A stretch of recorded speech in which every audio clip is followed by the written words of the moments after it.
2 years ago, I don't Jonathan know. Hickman left the X-Men line of books, and outside of a Moon Knight book that he did, a one-shot that Oh, he yeah. did, we haven't seen much of Hickman around these parts.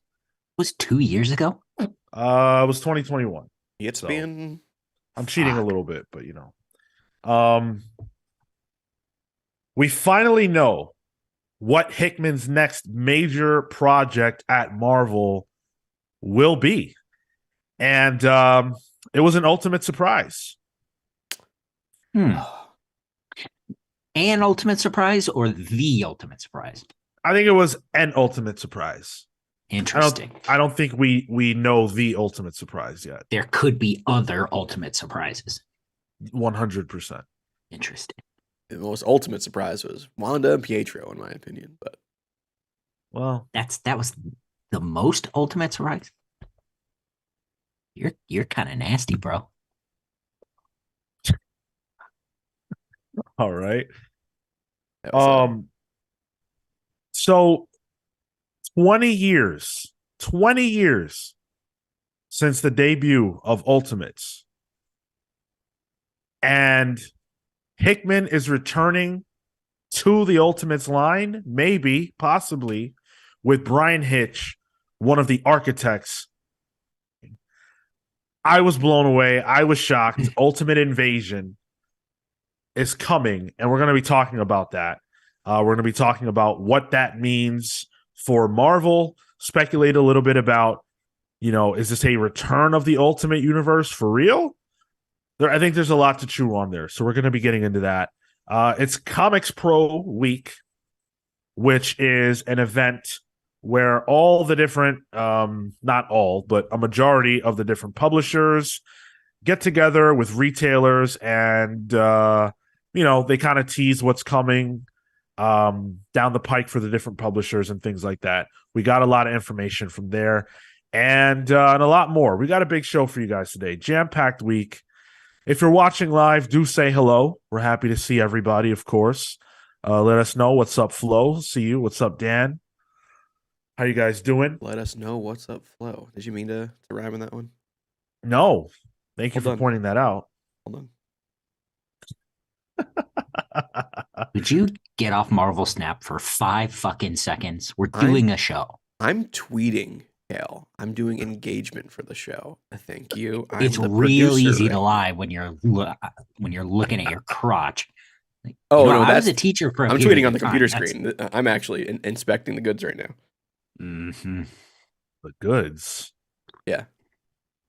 Yeah, he's not playing Marvel Snap. He's Which tossing is his my tossing his cereal. junk. I was counting the marshmallows in my cereal. That's a visual gag for the. Unbelievable. All right, let's not talk about my crotch. Let's talk about Reed Richards. And his crotch, the maker. Something There's a else crotch joke that in there. stretches real long. You guys are taking this down such a weird road.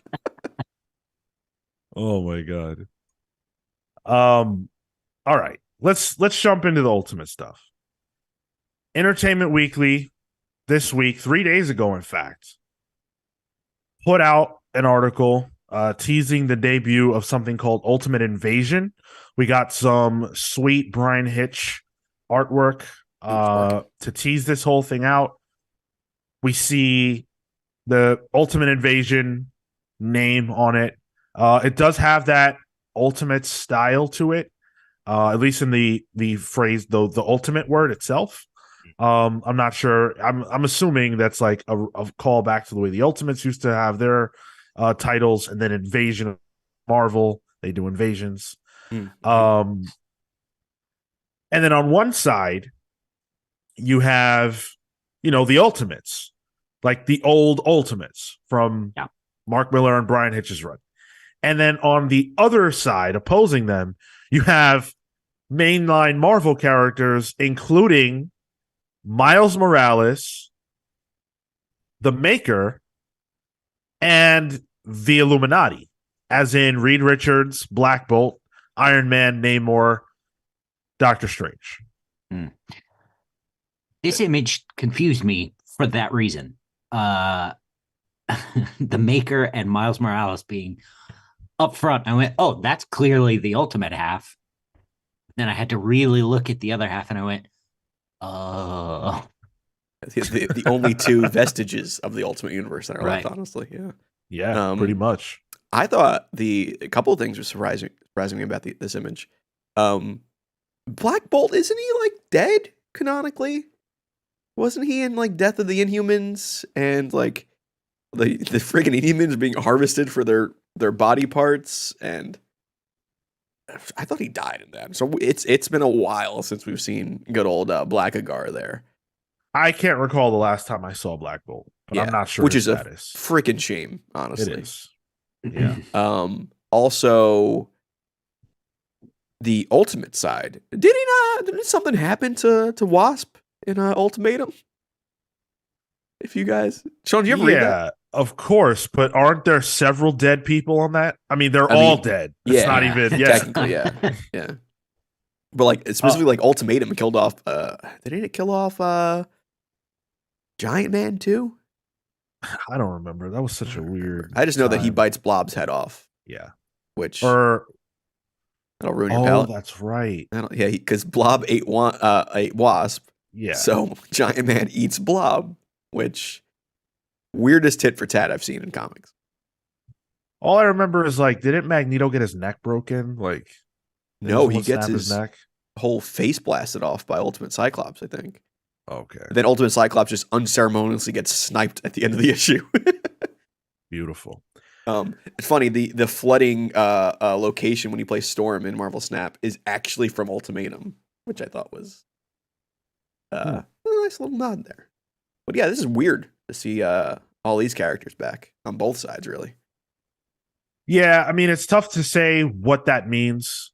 It's tough to know what this, because the only real like preview art we have is this Ultimate Invasion reveal art from Brian Hitch, which I'm not sure how much we're supposed to take from this. I'm not fully sure yet. But outside of that, we see a sequence between the Maker and Miles. The Maker goes to Miles's home or whatever, and they have a conversation. It's unlettered, so we don't know what's in it. We don't know what they're talking about, but it's I like the Maker as a character. So like a Maker story I'm into. I like how the Maker and Krakoan era Professor X are in the same book. That won't get confusing. I have been positive that they're the same person for so long. Debunk. Well, no. I know. Not yet.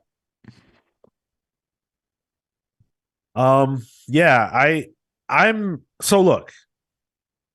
We have to talk about the fact that the Ultimate Universe has been gone since Secret Wars. Secret Wars, Secret Wars effectively ended all the different universes in the multiverse through the incursions which were happening before that.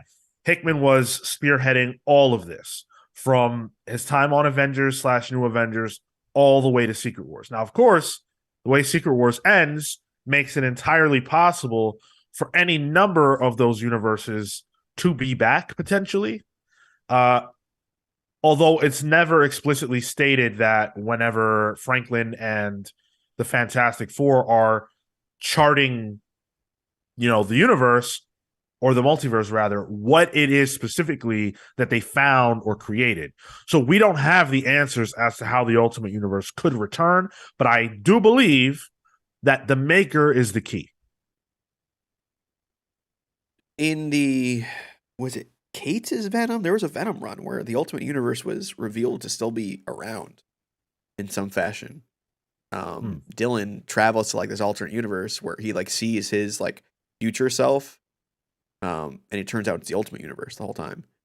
But like none of the heroes are there anymore. So like there's been little hints here and there, but time for some multiversal stuff. I like how it's Hickman who was the one who essentially killed off, Dan DiDio as a mercy killing. And there's a mercy killing to the Ultimate Universe.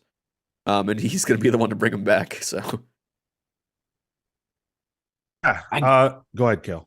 I like that though. Like if anything, like, not that I think this was like wholly premeditated, but it's a way that he can, like, it will feel a little bit more natural from Secret Wars. Yeah. I completely agree with that. Like, I think it's cool that he's getting this opportunity, although we don't quite know what it means. But look, Hickman said this, and I thought that this was a really interesting point, about why he said this to Entertainment Weekly, why he had to leave X-Men. Marvel had, quote, an expectation for me to write bigger books that have a wider reach than regular monthly ongoing comics. Okay, so he said that. He also said that the Ultimate Invasion will involve, quote, a new way of thinking about and enjoying Marvel Comics. What does that mean? Because if they're just resurrecting the Ultimate Comics line, that would not be a new way of thinking about or consuming Marvel Comics. That sounds like that AI 24/7 comics thing that's been floating around Twitter this week. Well, I haven't A seen new way to experience comics. Oh, What does that? What does that mean? Well, it's a new way to experience comics. You won't just read them. Yeah, I don't know. Okay. You sound like the marketing behind that Web3 247 comics thing got announced last week. Hey, my man. I just said that. That's Oh, what is he's that- talking about. Yeah. Oh yeah, I got distracted behind me. I'm trying to see if cat screeches can be seen on the microphone, but I think we're good. Yeah, so I don't think this is a an integration of the universes. I've seen that floating Couldn't be. around. Couldn't be. I have you know what it smells like to me? It smells like a way to do the thing that I think they should have been doing since Iron Man 1. And that's pretty much make the Marvel MCU a comic. What if they morph the Ultimate Universe into something that more reflects the MCU? And that's that line going forward. We literally talked about this Yeah. like a month ago or two on the show. Yeah, about something that I think Marvel should do, you know? That's what I hope it is. The fact that the Ultimates line is the blueprint for the MCU, and the fact that they continuously bring that up makes me think that there might be some credence to that. I just don't think that this is going to be a monthly, pick this up type of situation. I think that what we're looking at, whether it's the MCU in comic form or the return of the Ultimates line, I think this is going to be each story is released in a trade, a few a year, and that's it. Like a Spider-Man Family Business or a Rage of Ultron, right? Weren't those things that they did? Yeah, but more committed, a more structured, committed. It's a line, just like Black Label's a line, but it's a universe. It's a shared universe. I mean, that more reflects Like Earth One. the manga release schedule, which I think is something that the big two are sleeping on. Bring out these collections, maybe in a smaller format too. Like play with the actual medium a bit. Because I think that would sell. Well, that is a new way to think about and read Marvel Comics. There has never been a time in Marvel's history where you followed the story only in trade. Like, that's the only way to read it. It's only released as a quote-unquote graphic novel. Expanding upon that, would you mind if it wasn't colored? Yes, I would. I wouldn't read it. Okay. I think that superhero comics are too tied to the color of the costumes to remove them. I think they would need to specialize the art for that. And I don't think they would. Well, You use couldn't AI. just well, you couldn't just do Brian Hitch without color. You know what I Sure. mean? Like they would have to get an artist who, you know, looks good in black and white. Yeah, who works flat. I think black and white needs to be flat because color adds a lot of depth. Yeah. But that would just make it more possible if it was colorless. Just a thought. They really want to stick to that thing. But yeah, I think we're right on that. Something's happening here. Something's percolating. If only they had an editor in chief who really liked Japanese stuff. Well, Can't imagine. CB Cebulski was at Who? ComicsPRO, so we will have some comments from him. But yeah, focusing on this, I don't think there's anything wrong with the way they announced this. This isn't out until June, and so we don't need more information. I appreciate the fact that we know what Hickman's doing next. Mm-hmm. Now, unfortunately, we learned about like 7 other events this week. But this is what Marvel was holding for ComicsPRO. So I'm into it. This made me think again, though, about Hickman's decision to leave the X line. I now think that Jonathan Hickman really was going to end Krakoa this year or last year. Yeah, I think so. Because if he was ready to take to the next phase and they didn't want to, so he had to leave, and his next project wasn't due out until June of 2023, that must mean that he was going to leave the line at some point between then and now, either way. So if that's the case, then it was almost over. He likes to pretty much wrap a bow around his stuff too. Like his runs. Like Fantastic Four. He never does. I think Hickman so. never finishes his stuff. Like Fantastic Four finished. You know, that kind of Yeah. spun into Secret Wars, and that was pretty much its finish. And then Fantastic Four were kind of written off the board. Yeah. Secret Warriors wraps a neat bow around that. Sure. But then you look at Ultimates and what's this? All right. Yeah. And obviously X-Men, which is an entire line of comics. So he's not consistent to say one or the other really on that part. Yeah. Yeah. This just sparked that thought for me that he was gonna bring that stuff to a close. Dummy question.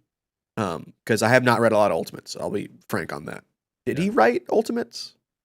Yeah, he did. He introduced, well, he reused the concept of Zorn, the Zorn with an X and Zorn with a Z, and they had 2 different like cultures that they had built and communities. And they were going to war. It's very, very, very good, but it doesn't finish. He doesn't finish the story. I forget the name of the writer who took Ultimate Blue him. Balls. Got it. Yeah.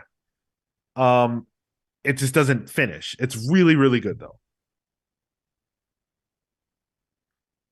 So yeah, Ultimate Comics Ultimates. Right. Okay. That was when The rebrand. Miles got rebooted as well as the new Spider-Man. Yeah. Okay. Yeah. That was in right. the throes of the Ultimate Universe dying slowly. Yeah. Right. I really loved it. I like the fact that Hickman clearly has an affinity for the Ultimate Universe, which gives me hope that he will do good things here. The Maker must be Hickman's favorite. Like, I love the Maker, man. He created Marvel. One of the few characters that actually gets growth and change. You know, Not created, but like, you know, he really molded what we know to be the Maker. he made the Maker. Well, no, I don't think he made the Maker. No, he didn't make the Maker. Who made the Maker? I think the Maker, God, it's been so long. The Maker evolved over Ultimate time. Reed. So it would be like Yeah. a made Ultimate Read then. This is weird. Like this is like Right. key issue, first appearance type shit. Yeah. Well, that would have been Mark Millar, right? Didn't he do? I want to say he did Fantastic Four. And obviously, like, the Maker's story started there. So, you know, credit whoever you want. I associate the Maker with Hickman. Ultimate Fantastic Four. I don't know why, but I do. I think it makes complete sense. That would be Bendis created Ultimate Read. Okay. Ultimates Volume 2 was when the Maker was made by Hickman. Oh yeah, Hickman, I guess, made the Maker. All Okay, right. so there you go. I guess the idea of the Maker character. Yeah. Cool. All right. I knew I wasn't insane, but for some reason this conversation is making me question everything I think I know.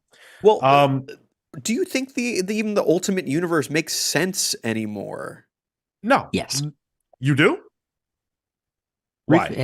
Say that question again. Does it make sense? Does the Ultimate Universe make sense anymore for its original, I guess, modus operandi? You know, that it was, you know, the separate, non-continuity laden universe that you can follow from the beginning. Because that's how it was marketed as, right? Yeah. Yes, but 20 years ago. So no. Well, like, I mean, you know, you can bring it forward. You know, you can do what you're doing, but you're gonna have to make it work. Like it can exist. Like I think, you know, but I don't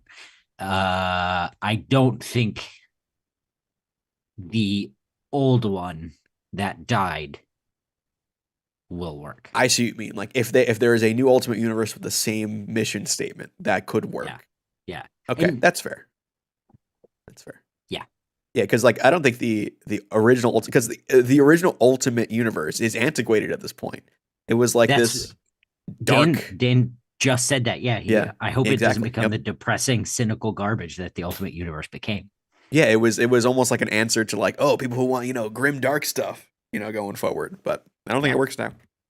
Well, when the Ultimates line was created, the mainline Marvel books weren't lighting people on fire. Yeah. And I think a lot of people probably would have said, comics fans at the time, you know, maybe Marvel was a little bit stale. Coming out of the 90s, there weren't that many great fresh ideas. It felt like things needed to be updated. And the Ultimate Universe made sense for that because it was a fresh start with the hottest creators being able to essentially rewrite history and chart history for characters who had already been around at that point for 30, 40, 50 years.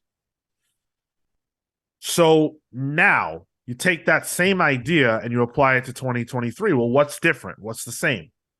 I think that Marvel Comics are not in a similar in terms of I wouldn't say it's stale per se, but I would say it's riskless and it's very safe. The Ultimates line wasn't safe if you look at it from the context of that time, not if you look at it from now. Because, you know, in the Ultimates line, Colossus was gay, was he not? Was he? I believe he was. It was either him or Beast. I forget. That's not something that you can do to mainline Colossus, but a character being gay is not shocking anymore. So if you had an Ultimates line and you changed a character's sexuality or their race or whatever to better fit the modern world, it wouldn't have that same impact. It wouldn't be like, oh my God, you never know what's going to happen next because we've seen everything. We saw the time when they told us we don't know what's going to happen next. And we saw what happened. You know, I don't feel like a new Ultimates line is going to solve the problem that Marvel has. Unless it's different in release style, unless it's different in storytelling style, and unless it has specific architects, just like the Ultimates line did. because otherwise they're going to get into the same exact issue that we're in the first point with the Ultimates Exactly. line. Yeah, it becomes bogged down with its own continuity, in its own style, which was funny because then the main universe kind of took that style. You know, they even like the Iceman thing. They're like, well, we're going to add inclusivity with Iceman, or the Nick Fury. Literally, they just retconned Nick Fury into the main universe. So it is almost like a snake eating its tail, like like an Ouroboros snake. Thanks, I see you there in YouTube there. They mined the Ultimate line for everything that it had. Once they look at some point, mainline Marvel books caught fire. Whether you want to say it was during the Civil War, New Avengers, wherever you place that time as, at some point it caught fire. And as a reader of Marvel at that time, you could almost see how the Ultimate Universe mattered less. Because what happened to all those top tier creators? Yep. Now you needed them for their big books. How many times did Rick Remender write for the Ultimates? How many times did a lot of those people write for those books? You know what I'm saying? Like that stuff started to be deprioritized. It became very quickly the Ultimate Spider-Man universe. Yeah. Yeah. They tried to freshen it up with the Ultimate Comics thing. That didn't help. And once they had to do that, once Marvel felt like they had to do that, that was the death of the Ultimate Universe. So I would be really curious, we'll find out where this goes. This could easily not even be a resurrection or anything like that. This could just be an event. But if it's something more, which I truly believe it is, I would love to be able to ask Marvel, why is it different now? When this was first announced, I thought it was one of the. I'm like, oh, we already hit that part of the Marvel nostalgia miniseries books that we're doing one based on the Ultimates. I was like, oh, all right. I'm sitting here thinking like it's been 20 years since the original launch. We're looking at a whole new generation of little 12-year-olds that need an Ultimate Spider-Man the way I did. And like we're already getting like the Planet Hulk nostalgia book. That's why I was like, oh, timeline wise, like I think we're there. Apparently we're ready for it. So I do have a good question. Like, why do you think Ultimate Spider-Man was the only one that really worked there? I mean, they already mined what they could out of that for the main universe. So like I don't really see what else they can mine from the Ultimate Universe besides nostalgia. I think originally it had that teen drama. It really put a real TV style in the writing that focused, really hard on Peter Parker's inner life as well as his external life. For me, and I have to assume everyone else, it really helped you feel like Peter Parker, and Peter Parker relates to me. And these are things that, a teenager goes through, even if you're, in the middle of Kansas. Well, I can be Spider-Man. So more of a lightning in the bottle for the line, really, than anything. I think it was the right thing at the right time. Yeah. Yeah. I think Kale said it right. And to be honest, at a certain point, and it wasn't that far down the road, but at a certain point, everything started to get really weird. And Ultimate Spider-Man still felt good. And then when Peter was gone, Miles, I mean, my God, Miles Morales has to be, other than like the concept and like Nick Fury being Samuel L. Jackson and shit like that, Miles Morales has to be the most profitable thing to come from that line. Easy. Yeah. Like a second lightning in a bottle there. Like Bendis kind of struck gold twice there. Yeah. Because it was the only idea. Somehow, it was the only idea that was truly original in a line that was meant to be counter to the main line. Yeah. because they made changes to characters and alterations, but they didn't really do too much new. And Miles was that new. Well, I also think he was that new in a way that's like, originally they did the unthinkable. They killed Peter Parker. That was their time to like, no, this is it. We're doing it. And they committed to it for 10 minutes, Is that what you do for this new, like potential new Ultimate Universe? Is that like you make new characters? Maybe the same archetypes. Like, yeah, this is Miles Morales is Spider-Man, but he's Miles Morales first and foremost. Do you make a Captain America who's not Steve Rogers? Do you make an Iron Man who's not Iron Man? I don't think so. I really don't. To me, that was part of the problem with the Ultimate Universe, was they started getting rid of people, and then they would either not replace them or they would introduce some weird other version like Wolverine's son and like all this. It just didn't emblematic of the issues of the Ultimate Universe. Yeah. Well, I'm thinking like starting off there as opposed to building there. Like they had started off with Miles Morales. Well, then maybe it might not have been as good. It wouldn't have worked. Yeah. It has to be the characters we love in a fresh way. Yeah.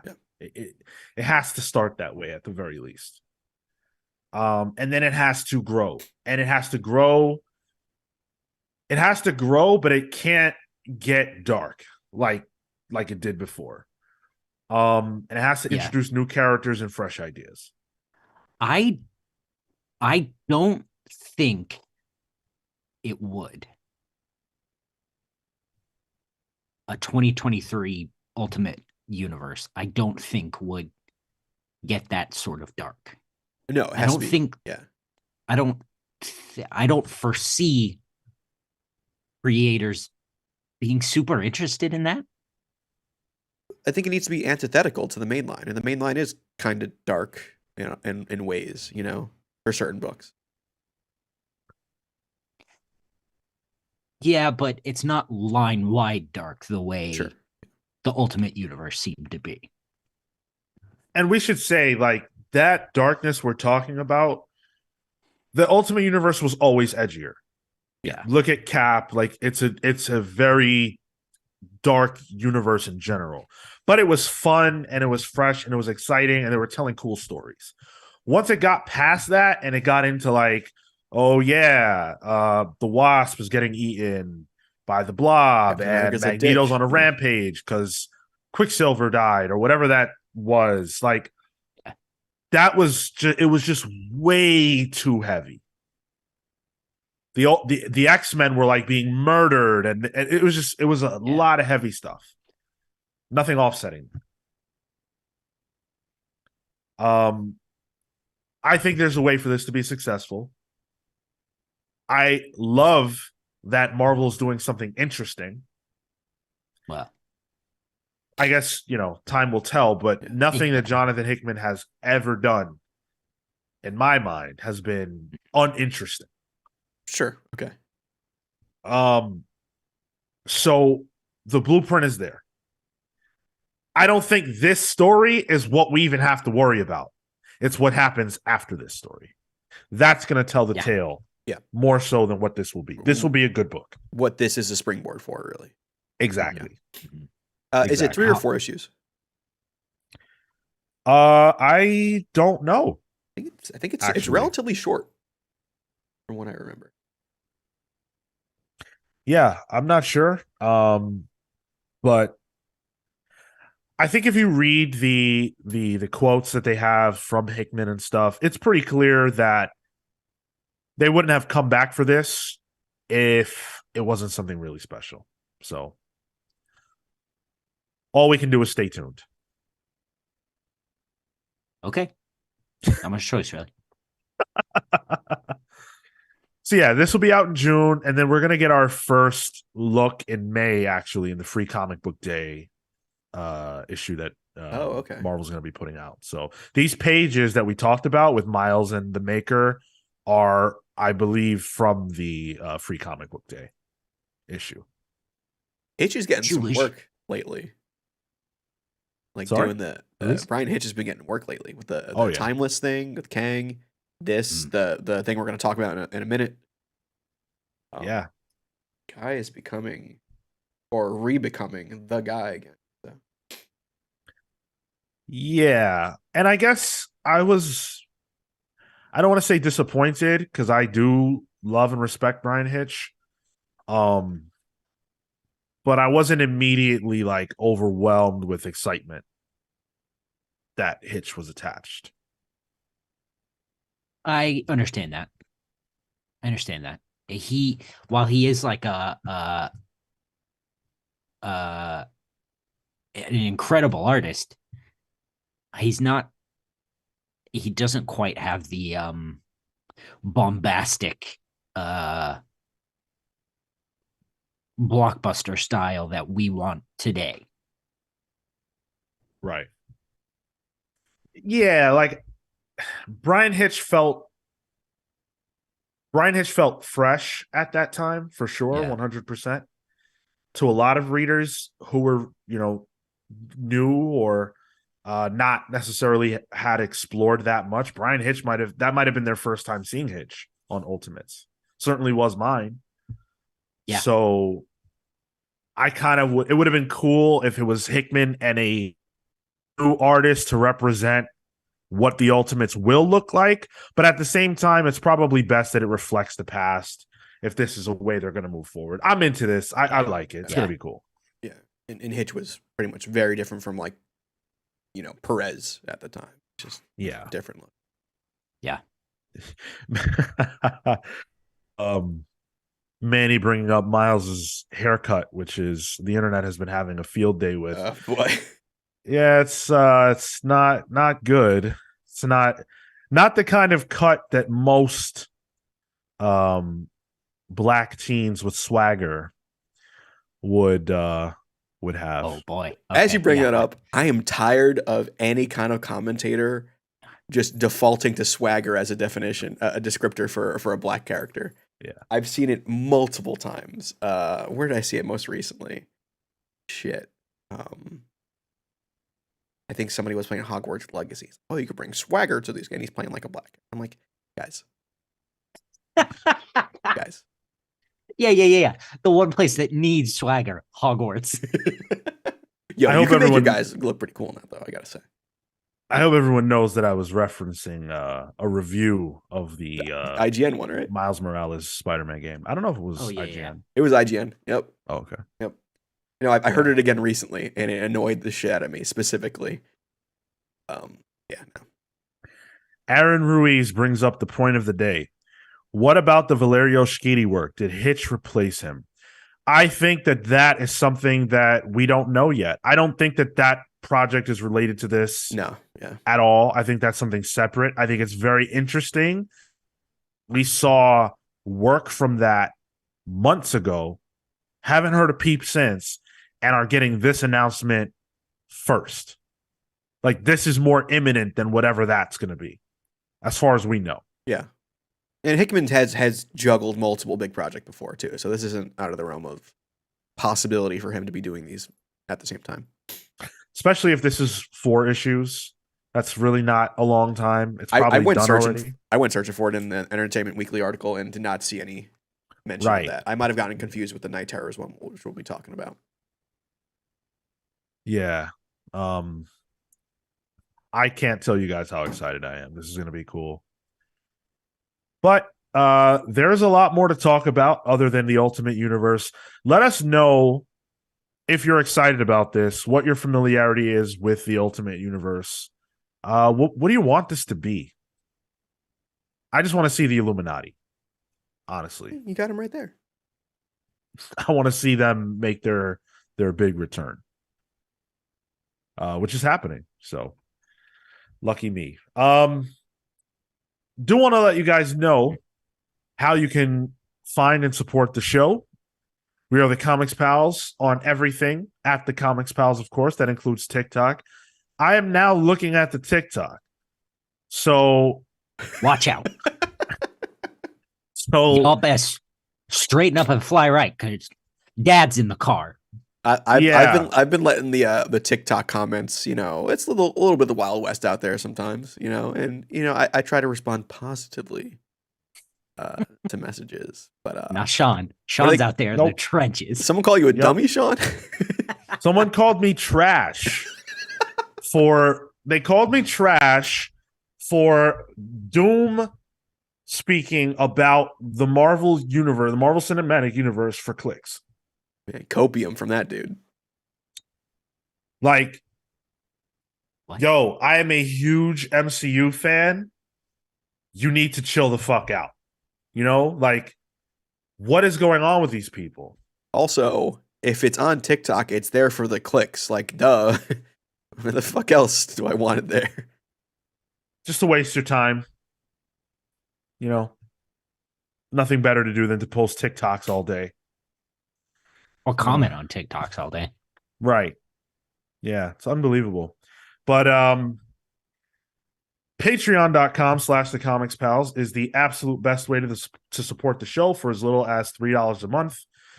You can support the pals and get some cool content. We've got newsletters that go out every single week, one a week from one of us. You get access to our Patreon exclusive show, Palling Around. We just put one out this week, and it was a good time. We talked about, you know, The Discord helped percolate some ideas for us. Yeah. We essentially talked about, people being able to, put aside what they personally want for the greater good. And, it ran the gamut. We got into all types of things. It was a really fun conversation. I think Marco brought up AI art again.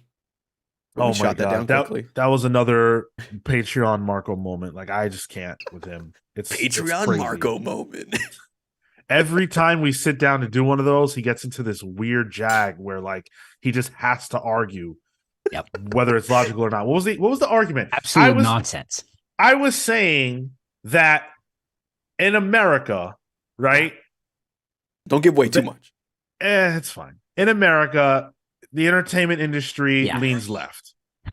That most of the stuff we see that's entertainment on television or whatever is left leaning. I'd never. And Marco argued with me for 5 minutes about that. Come on. That is what the Palette Around episodes are. It's Marco. I like it because of that. It's fun. Marco playing devil's advocate. No, devil's advocate. He's not playing devil's advocate. That's not what it is. Playing at all. Marco is devil's advocate. He said that Star Wars wasn't necessarily a story about rebellion. He's not playing devil's advocate. He's the devil. Like, there's no advocate and there's no playing. My man is the devil. Well, he's Al Pacino in the devil's advocate.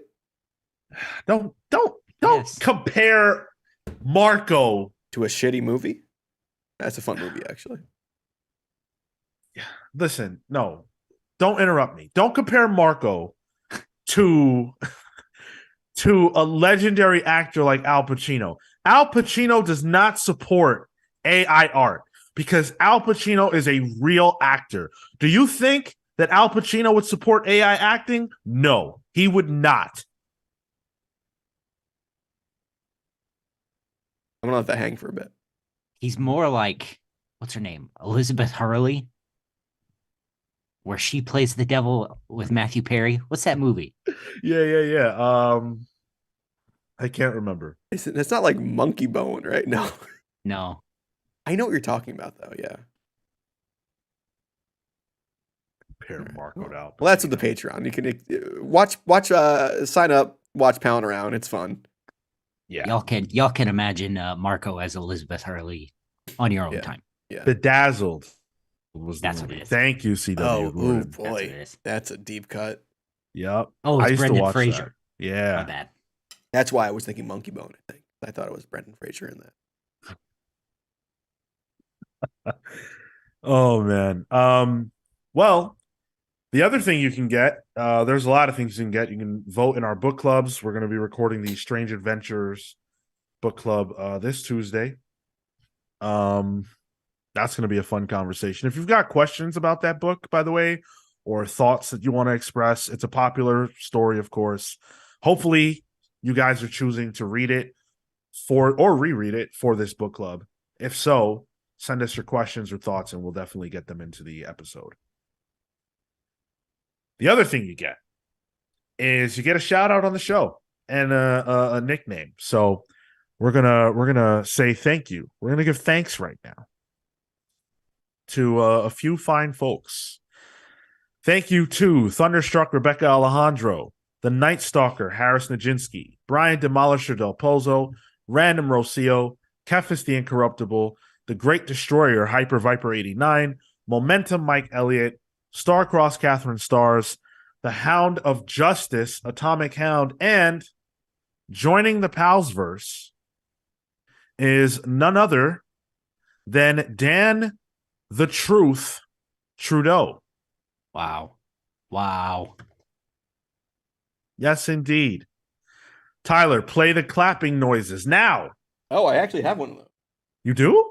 Oh, it's on my. It goes directly into my Warcraft soundboard. Never mind, it's not working. All right, but yeah, I tried.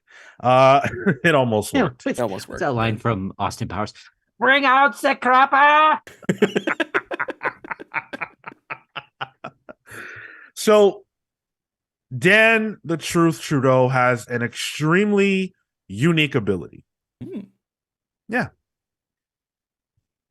The origins of this ability are not yet known, but Dan has the ability to speak the truth in all situations, all knowingly.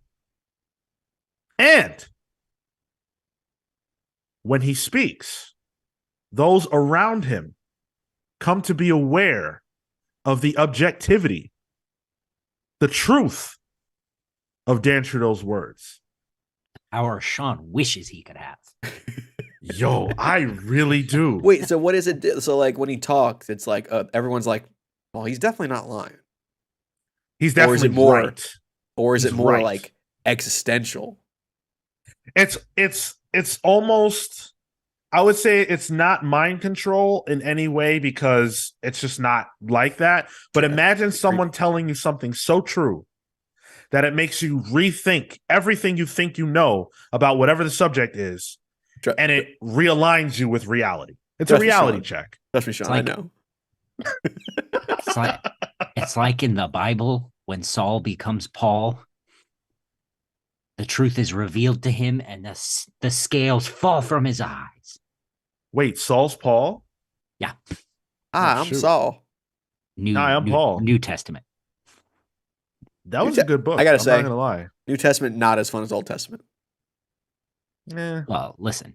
I mean, it's old Ultimates versus new Ultimates. You know, Spider-Man sacrifice in the middle lets us forget the old. Yeah, fair. And then like the new Ultimates just gets real wonky at the end there, right before the right. That's the time. Sort of right after the crucifixion when the disciples learn they can speak in tongues and all that. Yeah. Are welcoming into the Palsverse Joel Justice. Yes, Joel Justice. By the way, I must say, this is the first time. Why am I so blurry? This is the first time I was worried it was me. Unfortunately not. That a listener has submitted their own name. Oh. Whoa. Yeah. Yes, indeed. Joel Justice is, frankly, obsessed with bringing justice to the Palsverse. Now, this is a universe, a multiverse, that is in dire need of justice. The problem is that Joel Justice is so obsessed with justice that he'll get it to any means necessary. He'll do whatever it takes. He's a real situation. Night Stalker. Ooh, they would clash. I think they'd clash. They probably would. Especially because Joel Justice has taken things so far that some people in the Palsverse consider him to be a villain. Yes. Ooh, okay. Oh, we haven't had a gray area in a while. Got it. Gray area. Oh, and Dan, yeah, you can shoot stuff out of your fingers. You can shoot lasers out of your fingers, but they're specifically only lasers that like cats play with. They don't do anything. So, well, they're truth lasers. Sure, yeah. That's pretty sick. I wish I had that. I wish I had truth lasers, if you will, that could go through the microphone and transmit through the internet, and that everyone would know the truth when I spoke. Isn't that just the plot of Wonder Woman 84? Yeah, actually. I see it. Which Dan is the doesn't first even time need I a thought about lasso. that movie since it came out. Does Joel Justice? I feel like Joel Justice has like dual 6-shooters. You know. I like that. Yeah. It's fun. Joel's a really nice guy. Thank you, Joel. Appreciate you. But unfortunately, you got to get your act together, buddy. Chasing that justice too much. We have big news about Thunderbolts. Ooh. Big news about Thunderbolts. Oops. Actor Steven Yeun? Okay, thank you. Steven Yeun has been cast in, quote, a key role. You guys will, of course, know Steven from The Walking Dead. That's what most people know him from. He's also the voice of Invincible, Yeah. I believe. Yeah, you're right. Yeah. This is really interesting because according to Deadline, they're the ones that broke this story. Quote, he's been cast in a part that is not only significant to this film, but could be a major role going forward in future films. There are so many characters that Steven Yeun could be playing. But I think the key is that he's debuting in Thunderbolts. Yeah. That allows us to narrow the scope a lot. A lot. First thought. Okay. There have been rumors for a long time that the Sentry is going to be in Thunderbolts. Could he be playing the Sentry? He doesn't seem physically imposing enough for that. They have to be blonde. No, you don't. They can give him an old platinum blonde haircut, I think. But yeah, that doesn't smell right to me. Okay. Could he be playing Hyperion? No. Same answer. Okay. Not the blonde thing. Tyler's answer. All right. So he's probably not playing a hero then. What about a villain? I have thoughts on villain.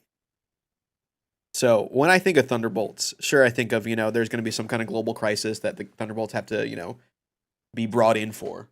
But I also think, with Thunderbolt Ross there, who I believe will be is confirmed as the president now, right? He's the president in Captain America: New World Order. Yeah. So I think big wig government shit.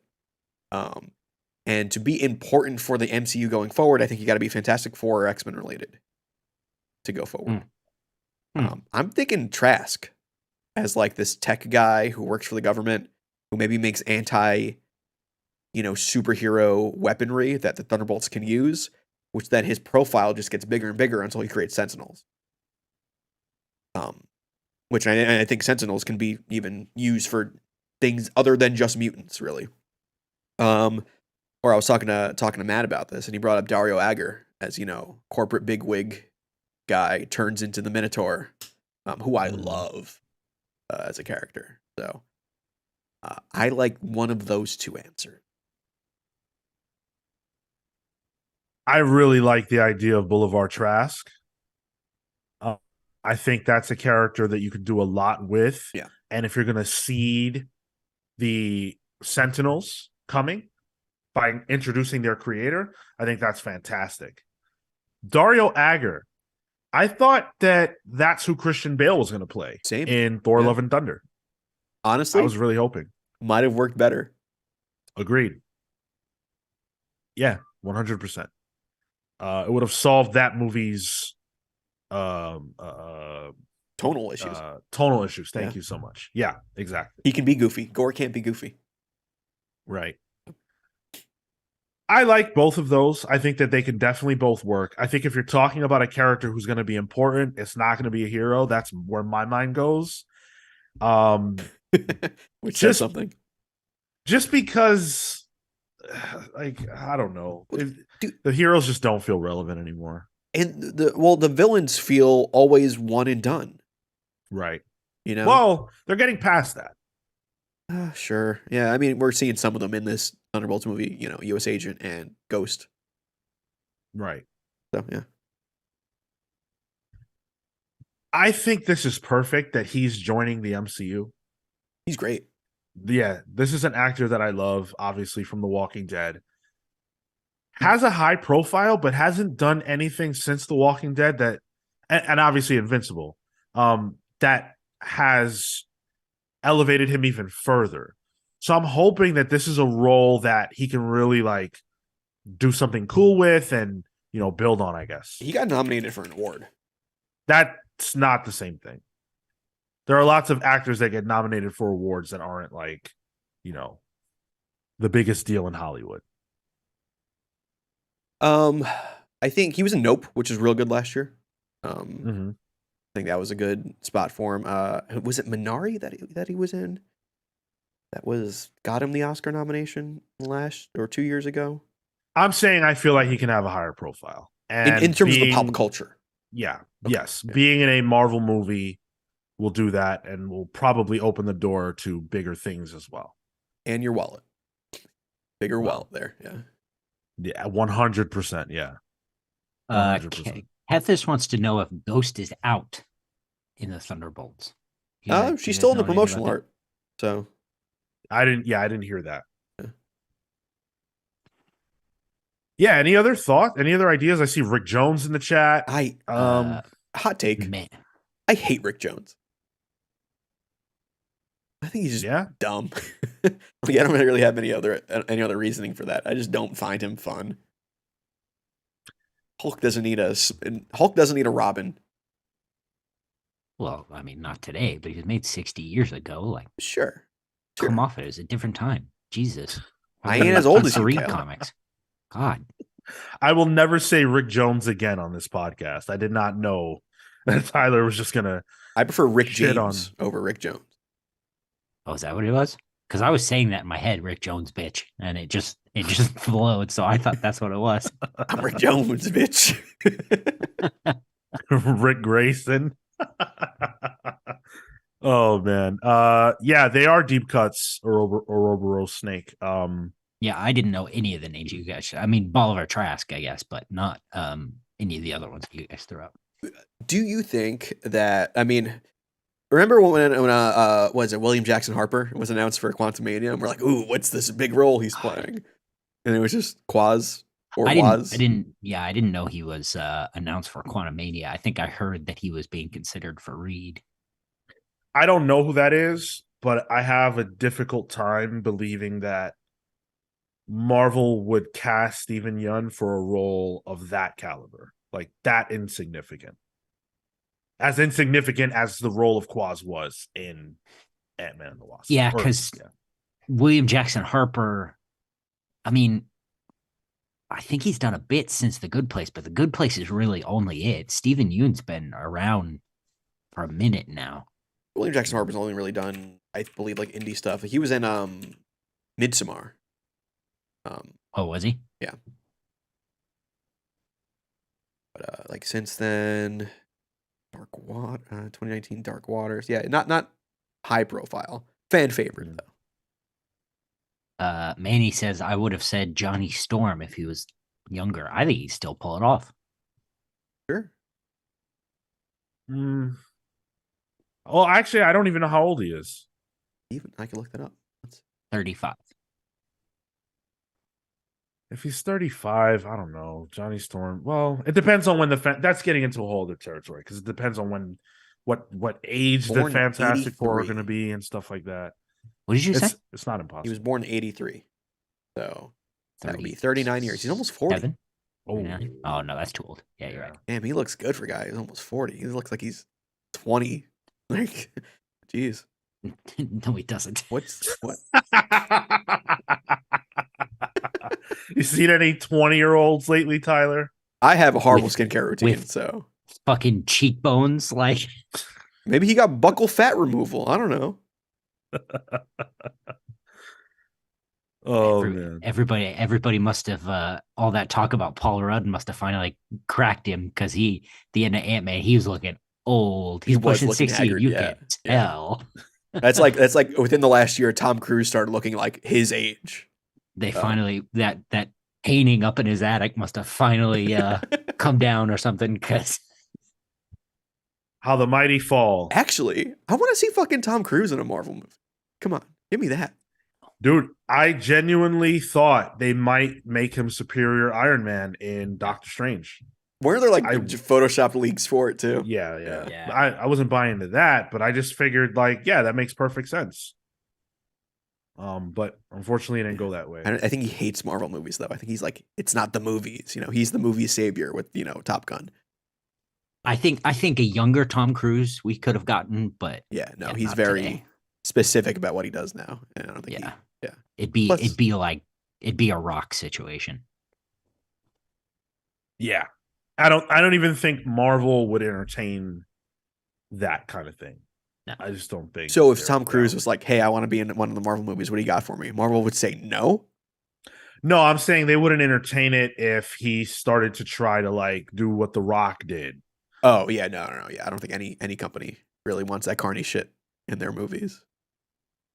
Yeah, I think Tom Cruise would have to like, for him to even want to do it, I think he would want to be in like 100% control. Right. Yeah, like whatever character he's going to play, he's going to, dictate what can and can't happen to that character. Yeah. And that just doesn't work for Marvel. Tom Cruise as the Beyonder. Let's go. Wearing that what? outfit. That's not the worst thing I've ever heard. It's a one and done. Get a paycheck, have him hamming up, go nuts.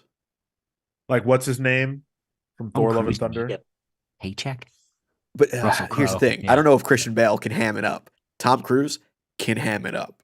So, but I have a feeling that Christian Bale needs the paycheck for some reason. Oh, gambling. You don't think so? No, why do Thor: Love and Thunder? He clearly didn't like it. Like prostitutes. He needed a new boat. Maybe he's just a big Jason Aaron fan. I don't know. I don't think Tom Cruise is showing up for less than like the main character role or something like that. Yeah. He's got to be Captain America or Batman or nothing. Like, I don't know. I think Kevin Feige can convince him at the Beyonder. That's a character that's like, oh, you want to be the guy who controls the entire universe? Oh yeah, I think I do. I don't know. Maybe somebody, Dan brought up Tropic Thunder in the chat, and I say it was surprising to see him in a fat suit. So true, yeah, that's fair. More surprising seeing Robert Downey Jr. in that movie. Oh God. Well, let's shift gears. I'm sure we'll find out soon enough who he's going to be playing. Bro, it's snowing. It is? Yeah. Oh, nice. Can't wait to not go outside. Good impression of me. Oh, that was the reality of me. So, and also me. Yeah, that's why we're three dudes in our homes podcasting. How many of you are wearing pants, by the way? I am wearing pants. I am also wearing pants. That's two of us. All right. Next topic, Sean. Well, let's talk about professionalism, something that Tyler knows nothing about. I couldn't even spell it. There you go. Well, everybody at this convention can maybe spell it. We're talking about ComicsPRO. This is an annual convention that sees the publishers in the comics industry, Diamond and all the other distributors, and the retailers getting together to talk about the state of the industry, expect, and basically try to make retailers excited about what the publishers are doing. So they said, event. Honestly, retailers might like that. I'm sure they ate this presentation up, of course. There's a lot to talk about as it relates to ComicsPRO. We're going to run through a lot of these announcements. one thing I wanted to mention is that this was the first time that all of the distributors, all four of them, were together in the same space. All four of them. Of course, Diamond, Lunar, who it has exclusive rights to publishing DC Comics, Oni, Scout, Vault. Penguin Random House, of course, publishes Marvel, Dark Horse, IDW, and Universal, which does Canadian market books. So they publish DC in Canada and other comics in Canada. Nothing to do with like Universal. No. Man, come on with a different name then, guys. Come on. So they were all in attendance, which is pretty cool. ComicsPRO has not been in person since COVID. So that's why that's the case. Sean, where was this? This one was in Pittsburgh. Oh, sorry about that. I'm just kidding. Pittsburgh, PA. It's actually ongoing. It's happening now. It's probably happening as we speak. Interesting. We only have the information from Thursday and Friday, but there's a lot to chew on. So we will be getting into all that. And I hope if you're listening right now, this is the part where we're talking about, there's some events and stuff like that. That's all cool. This is getting into like deep comics industry stuff. I love all this. I think this stuff is super interesting. This is charting the course for our industry. And you get to hear from the people who are in control of it themselves what the problems are and where we're going. So in addition to all of the distributors being present, we also had the gamut of publishers being present. You had from the top, Marvel, DC Comics had a presentation. Image was there. Boom. All the major publishers, smaller ones like A Wave Blue World, who we love. Congrats to them on publishing the Gatsby book. That's going to be coming out by our boy, our friend, Jeremy Holt. So that's going to be cool. So everybody was there, basically. Diamond looks like they might be cutting shipping costs by 40%. That is a massive number. Massive, massive number. Diamond has to do something to continue to compete. And that's a step in the right. So. Interesting. I wonder how ingrained the other distributors are now. What are we, 3 years, almost 3 years in now? I wonder if that's enough for people to be like, well, maybe I'll go back to Diamond. I don't know. 40 is pretty big, especially when a lot of things are running on paper thin margins. It almost seems too big. Like, how do they? It must be the business. They've had to restructure a lot of things to make stuff work.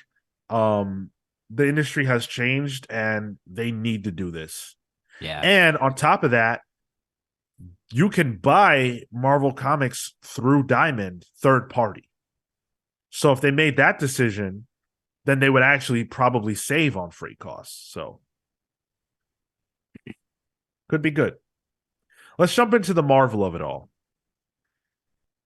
Editor-in-Chief CB Cebulski showed up at the ComicsPRO event. Who? CB Cebulski. He's not trying to burn bridges, Cal.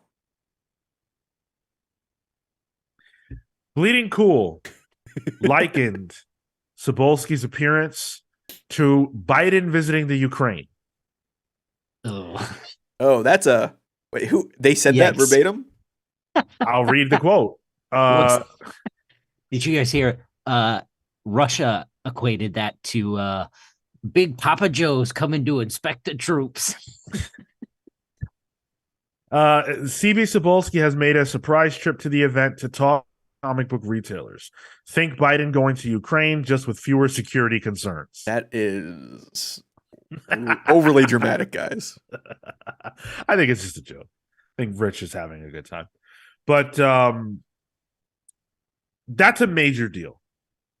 Because the person who's at the front of Marvel needs to be seeing retailers. But how often does CB Cebulski even have the time to make FaceTime with retailers? I'm sure it's a part of what he does. But to be here in that moment, in that space, that's major. So I'm glad that CB Cebulski went out there, made FaceTime with retailers and distributors, and got to answer questions and, hopefully assuage some fears. Which is funny because every New York Comic Con, we see him everywhere. Right. He's like ever present. So like the idea of him like not being at a convention is like foreign to me. Well, yeah, I mean, but imagine the amount of business conversations Sure. that CB has to have. He's on the move. That dude moves fast. Yeah. I've seen him. He's Sonic a the Hedgehog. He's like a tall dude, but he's quick. Yep. Yeah. It's worth pointing out that Ultimate Invasion was announced through Entertainment Weekly, but of course that was timed to match ComicsPRO. So they were able to, talk about this announcement and what retailers can expect at the event. So we got that. We also learned about Contest of Chaos, which is a Marvel event using the aforementioned Brian Hitch promotional artwork to tease a book that features a ton of different characters on it, on the cover, the promotional artwork. Duking it out. You got Spider-Man and Wolverine going at it, Cyclops and Captain Marvel, Iron Man's in the fray with Storm, Ghost Rider, Human Torch, a whole bunch of people just throwing down. This is yet another summer event coming from Marvel that promises to be absolute chaos that corrupts absolutely. That's the tagline. Absolute chaos corrupts absolutely. Two things for this. First, Spider-Man's costume is horrible. I hate that glowy friggin' emblem on him. Yeah, this orange one is nasty. Yeah, I know Norman made the suit, and but the eyeball, no, the color doesn't. Color wise, does not. I like the old green glowy one. This one is the green glowy one, isn't it? No, this one's that new orange one. No, that he's wearing. But Dylan Brock's Venom suit is a choice. I'm not really into it either. Yeah, but also would it kill Marvel to make new villains? Why is it? I'm tired of heroes fighting heroes, honestly. Yeah, my first thought with this is it looks like Magic Civil War. No, thank you. The word contest being in here is interesting to me. Obviously, Marvel has a history with that word, the Contest of Champions. So I'm assuming that this is some kind of a chaos magic explosion or something of that nature that causes the heroes to lose their minds and duke it out in some kind of contest set up by somebody. Maybe the Darkhold will make an appearance. Who knows? All I know is that I can't generate an ounce of care about this. Yep. Even some of the matchups on the cover, it's like, Cyclops, I'm sorry, you're not doing anything to Captain Marvel. What are you doing? Yeah, I mean, it's just a cover, but still. The nerd in me starts power leveling this people and yo, this is a dumb choice on your part. Yeah, it's just interesting and bland, and I think choosing Brian Hitch for this was not correct. Yeah. Because it adds to that feeling of been there, done that. It's just tough to get up for something like this at this point, especially with a packed summer. How many Marvel events are we getting this summer? Well, it also the art suggests, the art suggests that it could be tied with the Ultimate announcement too. I don't think that's an unreasonable connection to make. I don't think there is a connection, but they should have realized that there might be lines drawn because of that. Yeah. I don't think so either, but I. But also, if this was drawn by Russell Dauterman, I'd be like, oh, I'm excited for this. You know what I mean? Well, yeah. And it's worth pointing out that we don't know anything about this book, creative team wise. This could end up having the greatest creative team on it of all time. But right now, based on what we have to go on, this is a hard pass. Marvel announced 3 events this week that I know of. And that doesn't even talk about Summer of Symbiotes. That doesn't talk about Fall of X. So that's 5 events that we know about. That's too much. Granted, the next one we're about to talk about is a Star Wars, which we know nothing about. We don't even really. have a name for this one. It doesn't even have a name. It just has a tagline. Quote, first, it comes for the metal. I can't even imagine how that is a selling point. How that is a tagline that's going to cause people to go to the comic book shop and say, yeah, I need to put that on my pull list. I need to pre-order this. Come on. The only thing this makes me think of is two things. Star Wars nerd coming out. Could be Mandalorian related, where they're going for Beskar. And it's like them hunting Mandalorians down for Beskar armor, which is like a specific metal the Mandalorians have. Or it's like some kind of a nihilist wave type thing that like comes for ships and stuff.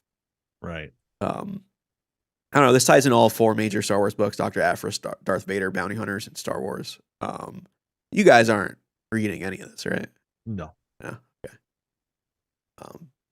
Sure. I mean, I think timeline-wise too, we are between Empire and Return of the Jedi currently in the Star Wars comics. So, okay, that's Really? cool. yeah. Wow. Which I think is a That's fun taken area to be long in. time. Yeah. Yeah. It's a fun area because it's I think strangely Han is back sort of, even though he's in the Carbonite in Return of the Jedi. So I don't know Yeah. how that works, but